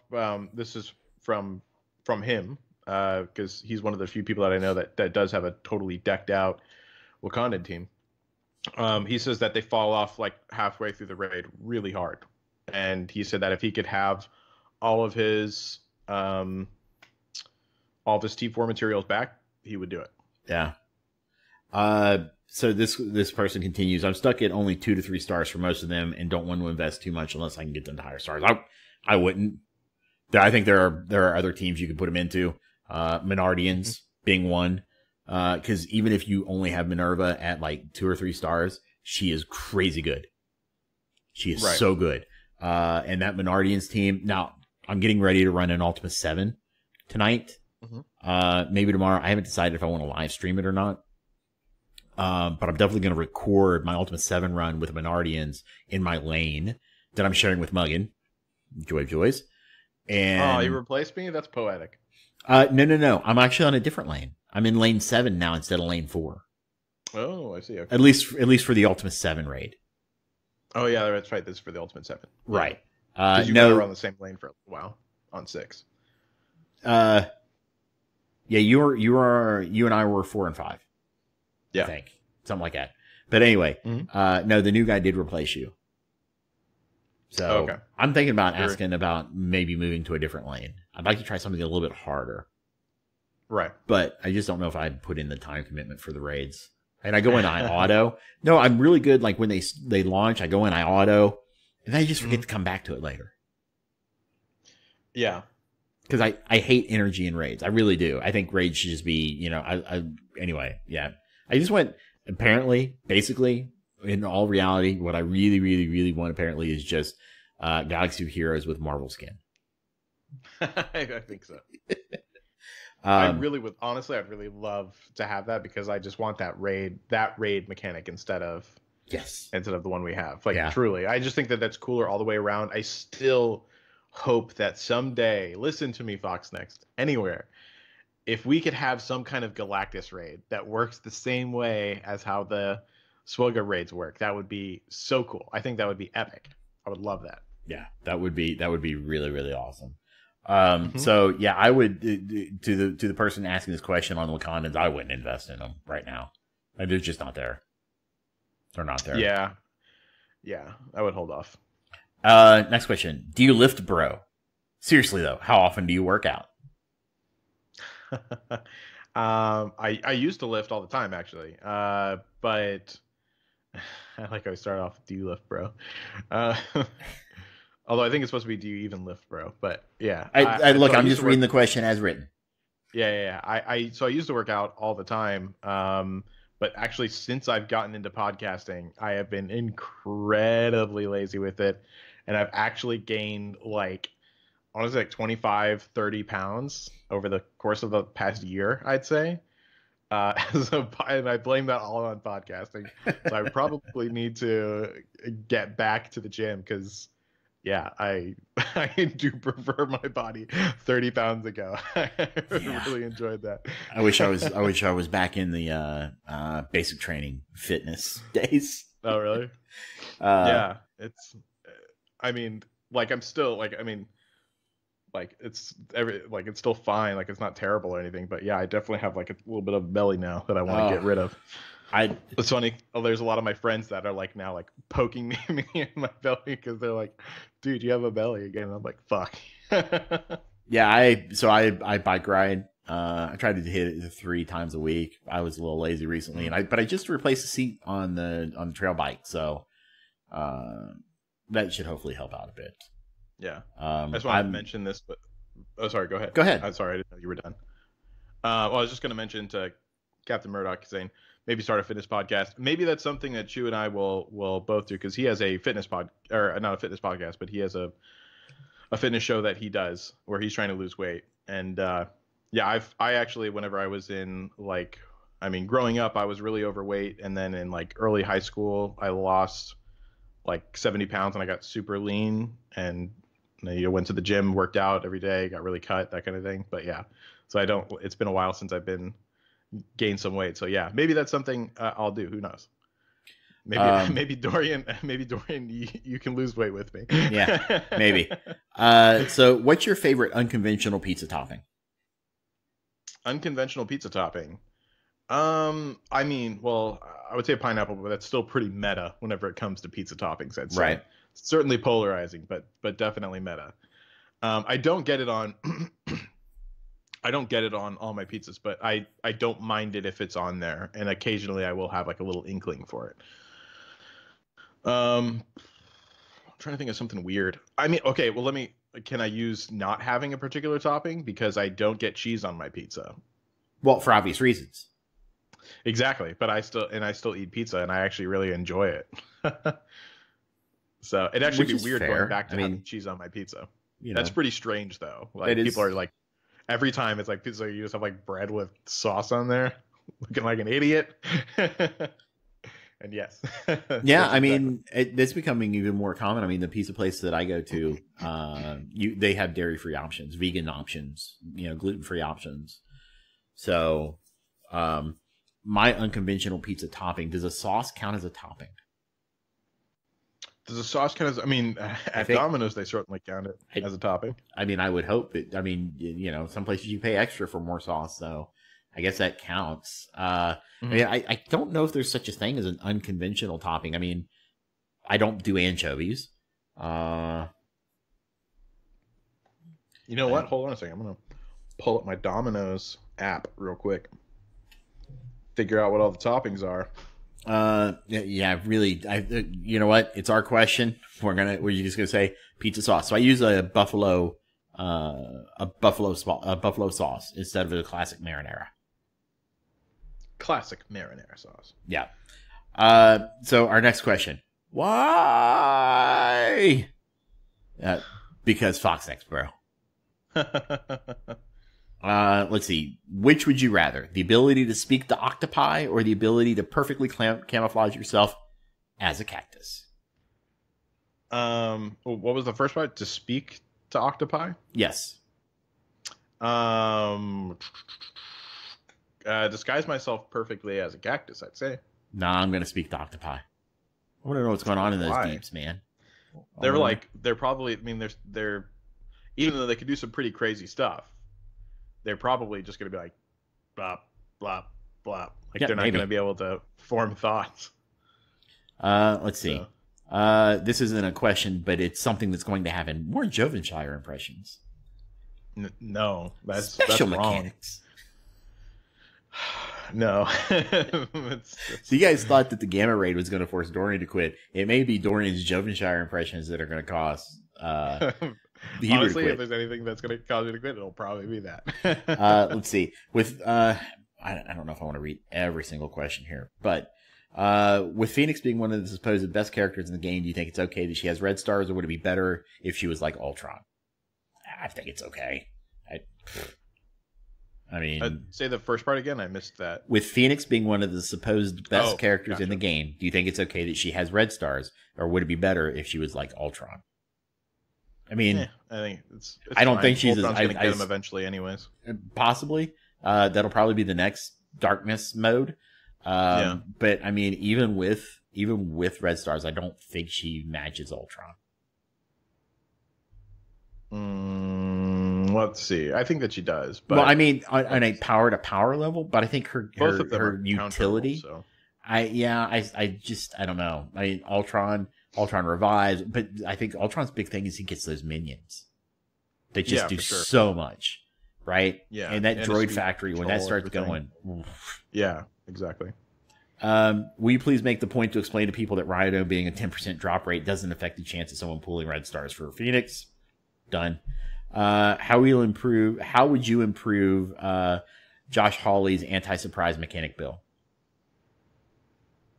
How would I improve it?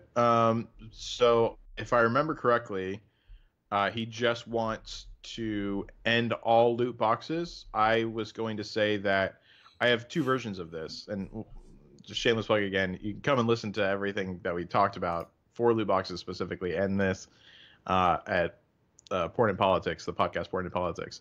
But personally, I think that it would be okay if loot box mechanics were still being used. Only if it's allowed. Or what am I saying here? Only if it's pushed towards adults, so kids can't touch it, or at least it's still available to be used for cosmetics. Because I believe that all loot boxes were banned, period. And I think that for cosmetics, it's still okay. Because it's not gameplay affecting. Yeah. I think anything that's pay to win. Now, I have not completely read the bill, so I don't know everything that's in it, so I don't feel competent to respond to this question. Mm-hmm. Let's see. Can you please add more I don't cares or I don't knows? Okay. Let's see. Currently top 10 in Arena and have unlocked Phoenix at 6-star. I believe it is clear that the X-Men team as a unit will not be the Arena meta. I could see Phoenix being a part of a hybrid with Ultron, Magneto, etc. With that being said, do you guys believe that X-Men team will become something special in Arena? I think that they will. I think their mechanics are going to be designed to. We'll have to see. I think hybrid teams are still going to be able to beat them, but I think it's going to depend on who's in that hybrid team.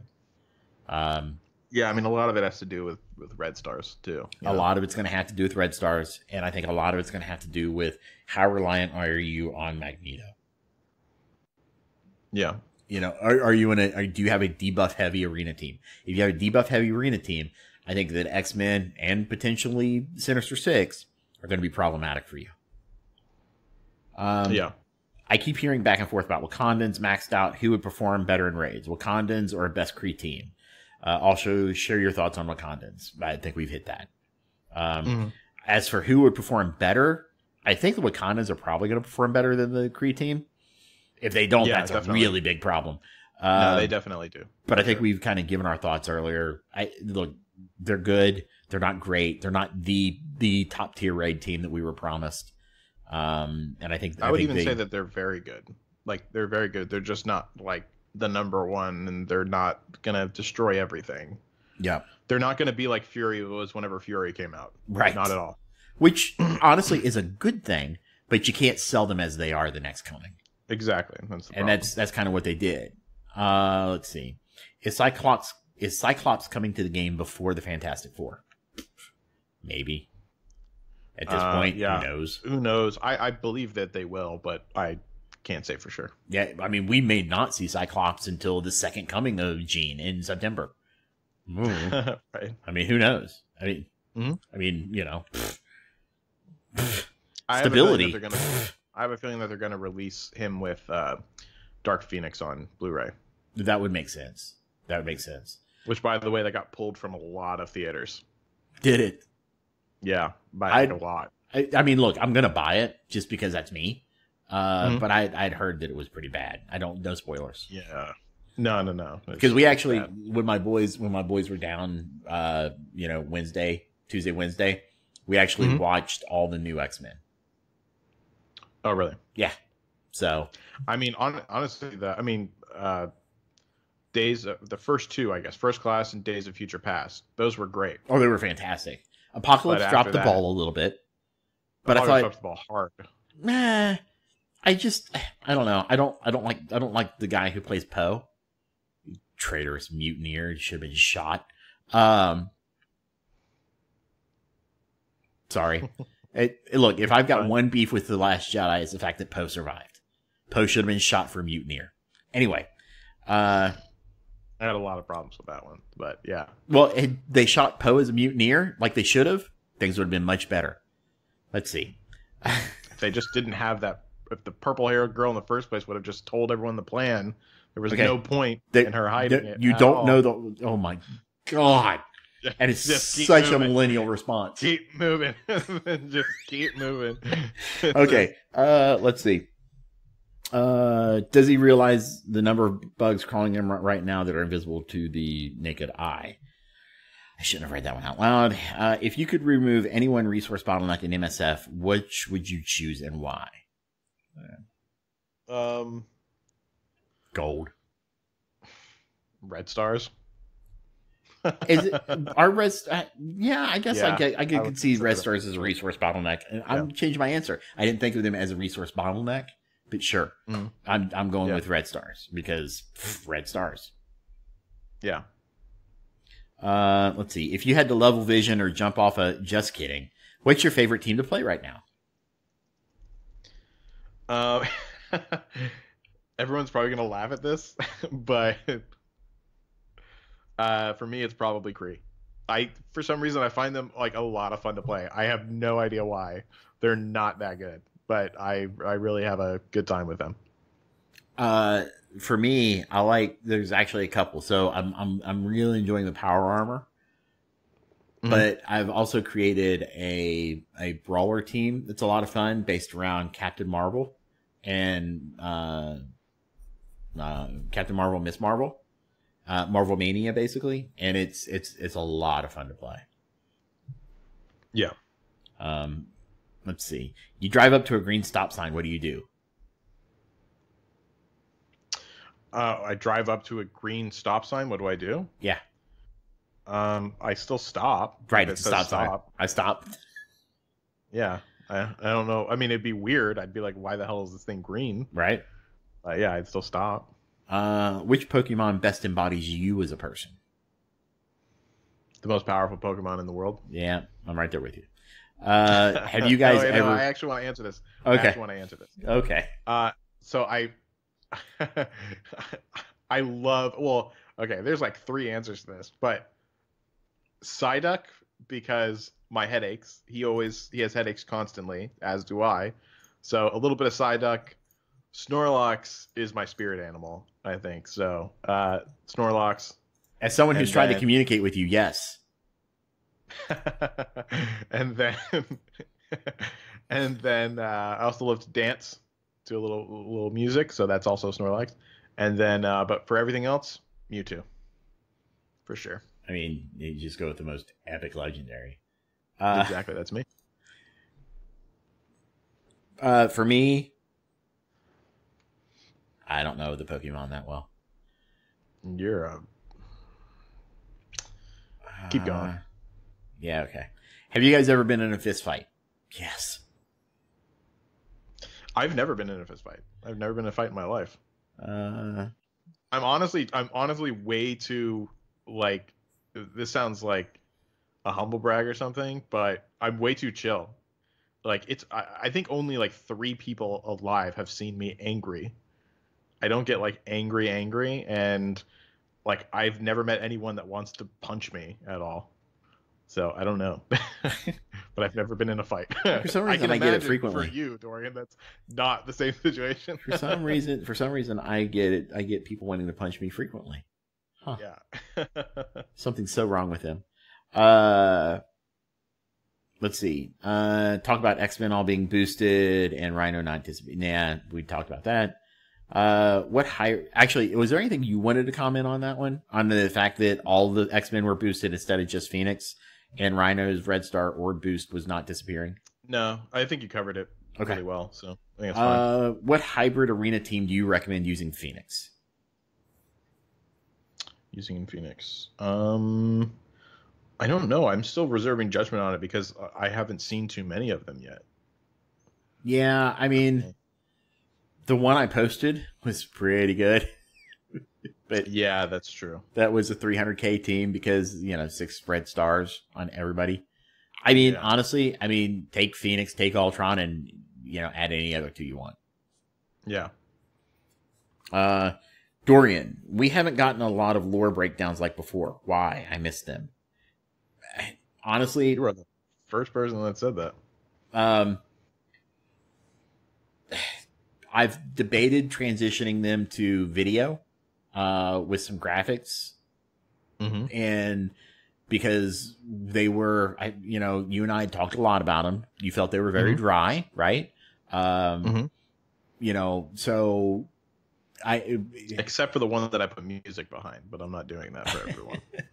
Only because that one was so dry otherwise. I put music behind it, and that kind of made it a little epic. So nice. So one mistake I make is I don't go back and listen to the podcast because I don't like how I sound. So I did that not makes know two of that us. you did No, this. just Just kidding. No wonder. Anyway, no wonder we have so many issues. But so and honestly, I mean, you look at shows like tonight. Now tonight we went a little off the rails. Still Because MSF related. It was MSF related. We're already at 2.5 hours. A little existential at the same time, but yeah. Yeah, a little bit. Let's see. So anyway, yeah, the character spotlights may be coming in a different format. Don't know what exactly we're going to do. I've debated, Heber and I have talked about this, and we're not sure how well it would play, having multiple episodes per week. Because we've not seen a lot of data, because I would love to be able to do and record audio for like Envoy information and release it in a podcast format, when things drop, but it's a little difficult. So yeah, we don't know if it's going to affect like listenership throughout the week. I mean, we'd have to try that out, but we'll see at some point. And those are important metrics to us. Those are very important metrics to us. In your opinion, who is the best tank and why? The best tank. Who is the best tank? Colossus in an X-Men team is the best tank. Colossus in an X-Men team is pretty phenomenal. I think he's kind of matched, maybe not exactly matched, but Juggernaut in a Brotherhood, or I'm sorry, Juggernaut with Magneto is pretty massive. I mean, yeah, he's very good as well. I honestly think Rhino is definitely a big possibility there. Rhino's going to be really, really good. Yeah. I mean, Thanos has got to be given consideration with his ability to feed energy. He's that no armor, too squish. That is honestly a very valid assessment, and one of the things I hate most about Thanos is that he's got no armor. I mean, he has a huge health pool, but at the same time, it doesn't seem like anything once someone's hitting you, and you're like at the level of that we're playing at, or someone hits you, you're like Jesus. I mean, I think you've got your A tier, right? I mean, you've got your S tier, then you've got your A tier, then you got your B tier, and I'd say your S tier is going to be Colossus in an X-Men team, Juggernaut in a Brotherhood team. I think Rhino may be added to that. He's borderline for me. Because I feel like some of his utility is only good against like Brotherhood. Right? So the blind mechanic is really only good against Brotherhood or, maybe an Avengers team if they've got Hawkeye. Right. Then I think you've got your next tier. And I think there's some that are almost borderline, like, Drax and Cap are kind of in that A, Shield Drax Security. Very good. Shield Security, is a monster, but Drax can be very fucking annoying. Yep. M'Baku can be very annoying. Sentry can be very, very annoying. I think I would probably throw Thanos into this A tier. I think I would have to put Luke into a B tier at this point. Right. I think Riot Guard goes into that B tier. Yeah, and KRG. I think Crossbones goes into that B tier. B, he's close to A simply because of that explosion, but that he's more of an off tank than a primary protector. Right. Okay. I think I went way further than what they asked. Let's see. Hold on. I got to get back to that screen. Okay. just thinking about future content after the Spider-Man movie with the Guardians of the Galaxy 3 future release, do you think Fox Next will finally give Thor a rework? If it doesn't happen then you'll have to think it will never happen. Yeah, I don't know if they're ever going to give Thor a rework. I mean, they could take current Thor, make him Fat Thor, and give us a new Thor. Yeah. That's true. I mean, I really liked Fat Thor. Yeah, he was really good. Yeah. So, I don't know. Let's see. What are the best team alliance names you've come across? Best hero alliance teams? Is that what you said? Team best alliance names. Oh, best alliance names. I mean, Pants Off Hulk is pretty hilarious in my opinion. Pants of Hulk is pretty good. Wakanda Stole My Bike. God, that's really good. Yeah. Yeah, there's a good one. Yeah. I mean, those are probably my favorite too. I don't really know too many other ones. Yeah. Do you think we'll ever get a legendary tank? Yeah, for sure. Yeah, I think it's going to be. But I think, yeah, we'll definitely get one. I mean, if Cap Hulk wasn't a legendary tank. Hulk would have been awesome as a legendary tank. Yeah, he would have. Yeah. Let's see. For Hebrew, on a scale from Vision to Gambit, how much do you like Phoenix? I would say, I mean, man, I don't like the character. So speaking outside of the game, I don't like the character at all, and I hated Sophie Turner who played her. So it's not Vision level, but I would say it's certainly like a level 4, I would say. Wow, for Phoenix? With Gambit being a 10, with just on how much I like them. Gambit being a 10, Vision being a 0, I would put her as a 4. Interesting. Yeah. But for how good of a character she is, she's going to be like, I mean, a 9 or 10. Right. Let's see. Do you find non-meta teams like the Sinister Six get lost in the shuffle because people tend to skip anything that won't get them ahead in Arena? Great characters with great lore, and everyone is like, meh. I mean, for the masses, yes. For like Dolphin level and below, yes. Because that's just good strategy, you know? But for whales, I don't think it really matters. I think they're going to whale out on everything. Yeah, and honestly, not everybody's into Arena. So, you know, I mean, but again, they're not going to, as of right now, the way it looks, they're not going to be a raid team. So I'm not sure, you know, where else you would use them other than Blitz War. You use them in War because they're gonna crush defenders. So, yeah, I mean, Blitz, Arena, and War. Anyone that's usually, for the most part, anyone that's good in Arena is going to be really good in Blitz and going to be really good in War. It's really like only the separation of raid and everything else. Yeah. Whenever it comes to team comps. How's your Tesla? I don't know if anyone else heard this or not, but I actually don't have my Tesla yet because we're deciding what I want to do because my apartment complex basically only has a limited number of electric chargers, and there are now 11 people with electric cars all of a sudden in my apartment complex. So we're trying to figure out if I'm going to go ahead and get it or if I'm going to try to find something else or move apartment complexes. Oh, interesting. That, ladies and gentlemen, is what we call first world problems. I honestly, I very well might move just because I want my Tesla badly. Fair enough. So moving might be in the cards for me.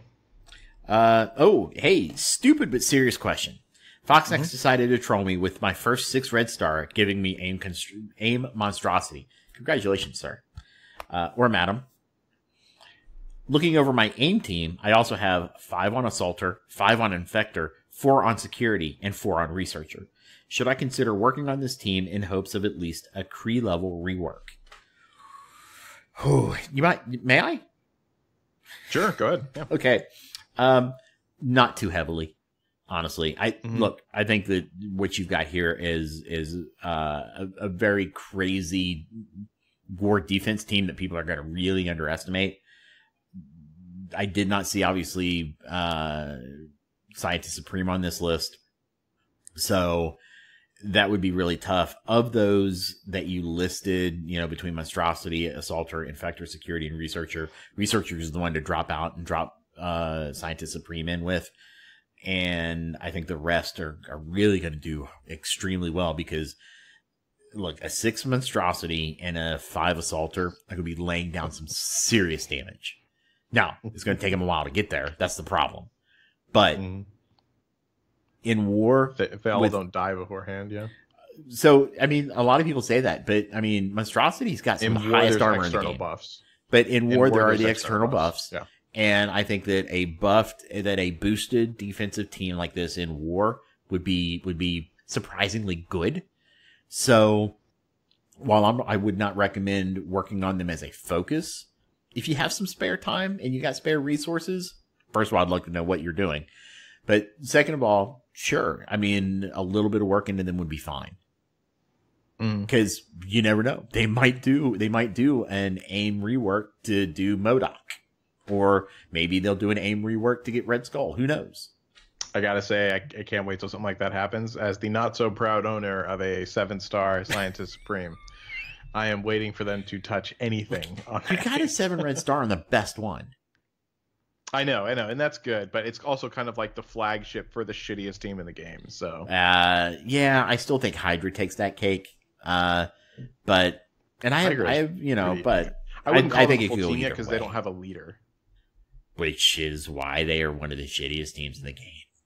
Yeah, but I mean, like, I don't even really consider them a team yet. But they are. I know I'm wrong because they have their own thing, but like, I don't consider them even like you can relate them to what we have for everyone else because everyone else has a leader so far. Hydra just has nothing. Yeah. I mean, neither Winter Soldier or Crossbones has anything. So. Yeah. But, you know, one thing that Hydra does have that AIM does not is they have 2 named characters. So there's that, I guess. Yeah, that's true. But they don't have synergy at all with any of them. Well, no. Yeah. I wish that one of them would just like, they'd give them some synergy and then I'll be like, all right, at least there's something to work with here. Yeah. But yeah, until Red Skull comes out, they're just sitting there, useless. Yeah, pretty much. Yeah. Let's see. Do you think a Phoenix Ultron hybrid will rule Arena or will it be pure X-Men teams? I think the Phoenix Ultron hybrid is probably going to do good. You throw a Colossus in on that team, maybe with Fury.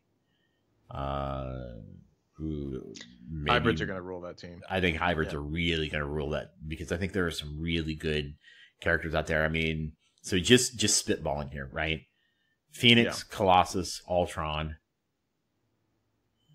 You could do Magneto and Pyro, and I think that's going to be really, really, really good. I mean, having Psylocke in there wouldn't be bad. No, because Psylocke is going to be a good counter to... But again, you know, I mean, if we're talking defense, I probably would put Psylocke on there. Yeah. Because, you know, she's going to, you know, that way, that's going to, you know, counter and, you know, or put Rhino and Colossus on that team. So Rhino's a good point. Yeah. I mean, okay. So on defense, this is nasty. Drop Colossus, Rhino, Phoenix, Ultron, and Vision, just because he's going to give tech bonus. Ugh.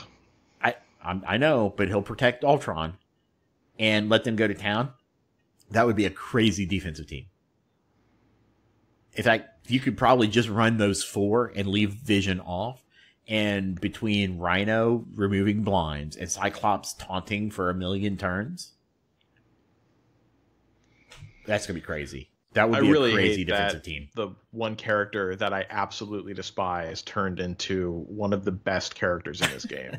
That annoys me so much. Because whenever he came out, he was very lackluster. And I was like, oh yeah, I hate this guy.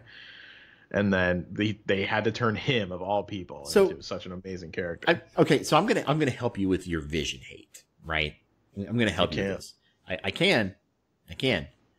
It's not the MCU Vision. This is the Vision from the comic books.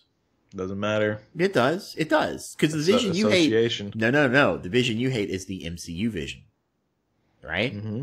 Right? Well, I hate all visions because of it, though. But that is a gross association, though. Yeah, you're right. It is. Because you're improperly taking the vision from 616 and making him the MCU vision, and they're not the same vision. Let me put it like there's this. Multiverse visions. Do you hate Spider-Man from one universe to another? Well, I don't hate Spider-Man at all. But let me put it like this: my hatred for that vision is so deep that it has infected all versions of Vision in my mind. So now just seeing him, period, upsets me. I really think you gotta get over this at some point. You're probably right, but I won't. Okay. So yeah, I think a Phoenix Ultron hybrid will hold not just offense but defense as well, especially if you've got Rhino and Colossus. And seriously, I'm telling you, try that team. I may talk to somebody and have them test that out, because I think that will dominate Arena on defense. Because Magneto, okay, whatever. Rhino's going to take care of that. Mm-hmm. You know, Colossus is going to protect Jean as, you know, forever. Maybe throw Psylocke on that team. Yeah. Maybe throw. You know what? For a surprise, you could throw Wolverine on that team. I had a Wolverine one-shot at Juggernaut the other day. It was amazing. Really? Yeah. Yeah. Fastball special. I mean, it is a pretty good move. Let's see. Okay. So I don't know if I want to know the answer to this one. If Dorian's life depended on Hebrew using Vision, would Hebrew play Vision? All right. Who you been farming this week, man? Good call. Like I said, I'm too stubborn. I'll put it to you like that. No, I'm just kidding. I would absolutely, of course, save you. But I would be very upset about it, and I would be yelling at you for getting in that situation of making me have to use Vision for a very long time. So yeah. What was the next one? That was it. We're done. We're done. We're done, skis. All right. Ooh, they put Captain Marvel on that team. That's a good choice too, instead of Psylocke. So you asked what I'm farming? Yeah, who you farming this week? This week, I am still farming Hand Assassin. I'm still farming Loki too. I am farming... Still trying to find my last piece for Minerva for the Orange Uniques. Yeah. That's been a pain. Yeah, that's pretty much it. Other than that, I've been kind of holding on to everything else, waiting to see what my next move is, really. Fair. So, yeah. What about you? Again, Orange Uniques and Orange Orbs. The Orange Spiky Balls are what are stopping me right now. I have enough. Orange. I have enough, like, Star-Lord. I got all his Orange Unique. That's not a problem. In fact, he's got that piece dropped on him. It's all the Orange Spiky Balls he needs.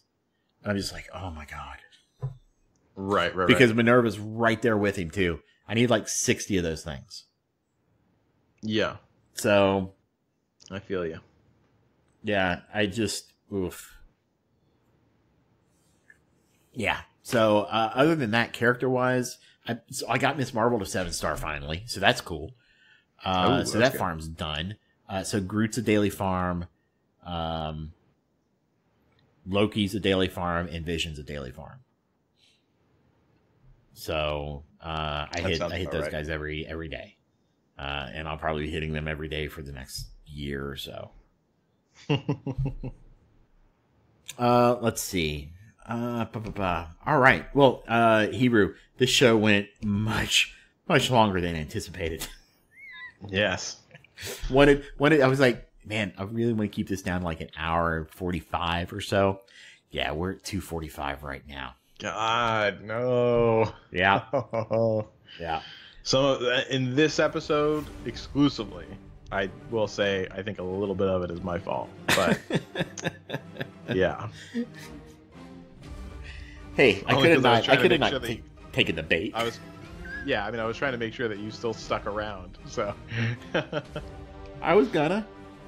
thinking about it. I know you would have. I know you would quit the game. You would get hissy fissy with it for, you know, a couple hours, maybe until the next morning or so. But after that, you'd be fine. Oh yeah, maybe we'll see. But you know, is there anything you wanted to say before we head out for the day? Just of course, thank you to all the patrons. Obviously, thank you for everyone that's showing up live. We always appreciate that. Don't worry, we're not going anywhere. Nope. Despite our conversation from today or what you took from it. But yeah, so I'm glad to continue playing this game. There's a lot in it for me that I like, so don't worry, everyone. And yeah, I think that's pretty much it. All right. Well, we do want to thank you for listening to the Ravager Report. You can find us on any and all of your favorite podcast apps, or by going directly to our Podbean site at ravagerreport.podbean.com. Don't forget to subscribe and leave us a rating and a review, as it helps us make the show better for you.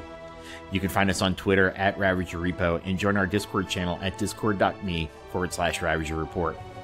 If you would like to help support our show, you can do so at patreon.com/Ravager Report. And for just $5 per month, you can get early access to the uncut live show a day or two before it's released. You can also find Heber on YouTube by searching for Alternate Reality, and Dorian on YouTube by searching for Dorian Blade. Finally, we want to send a great big shout out to all our listeners and patrons for their continued support. And until next time, keep fighting, true believers.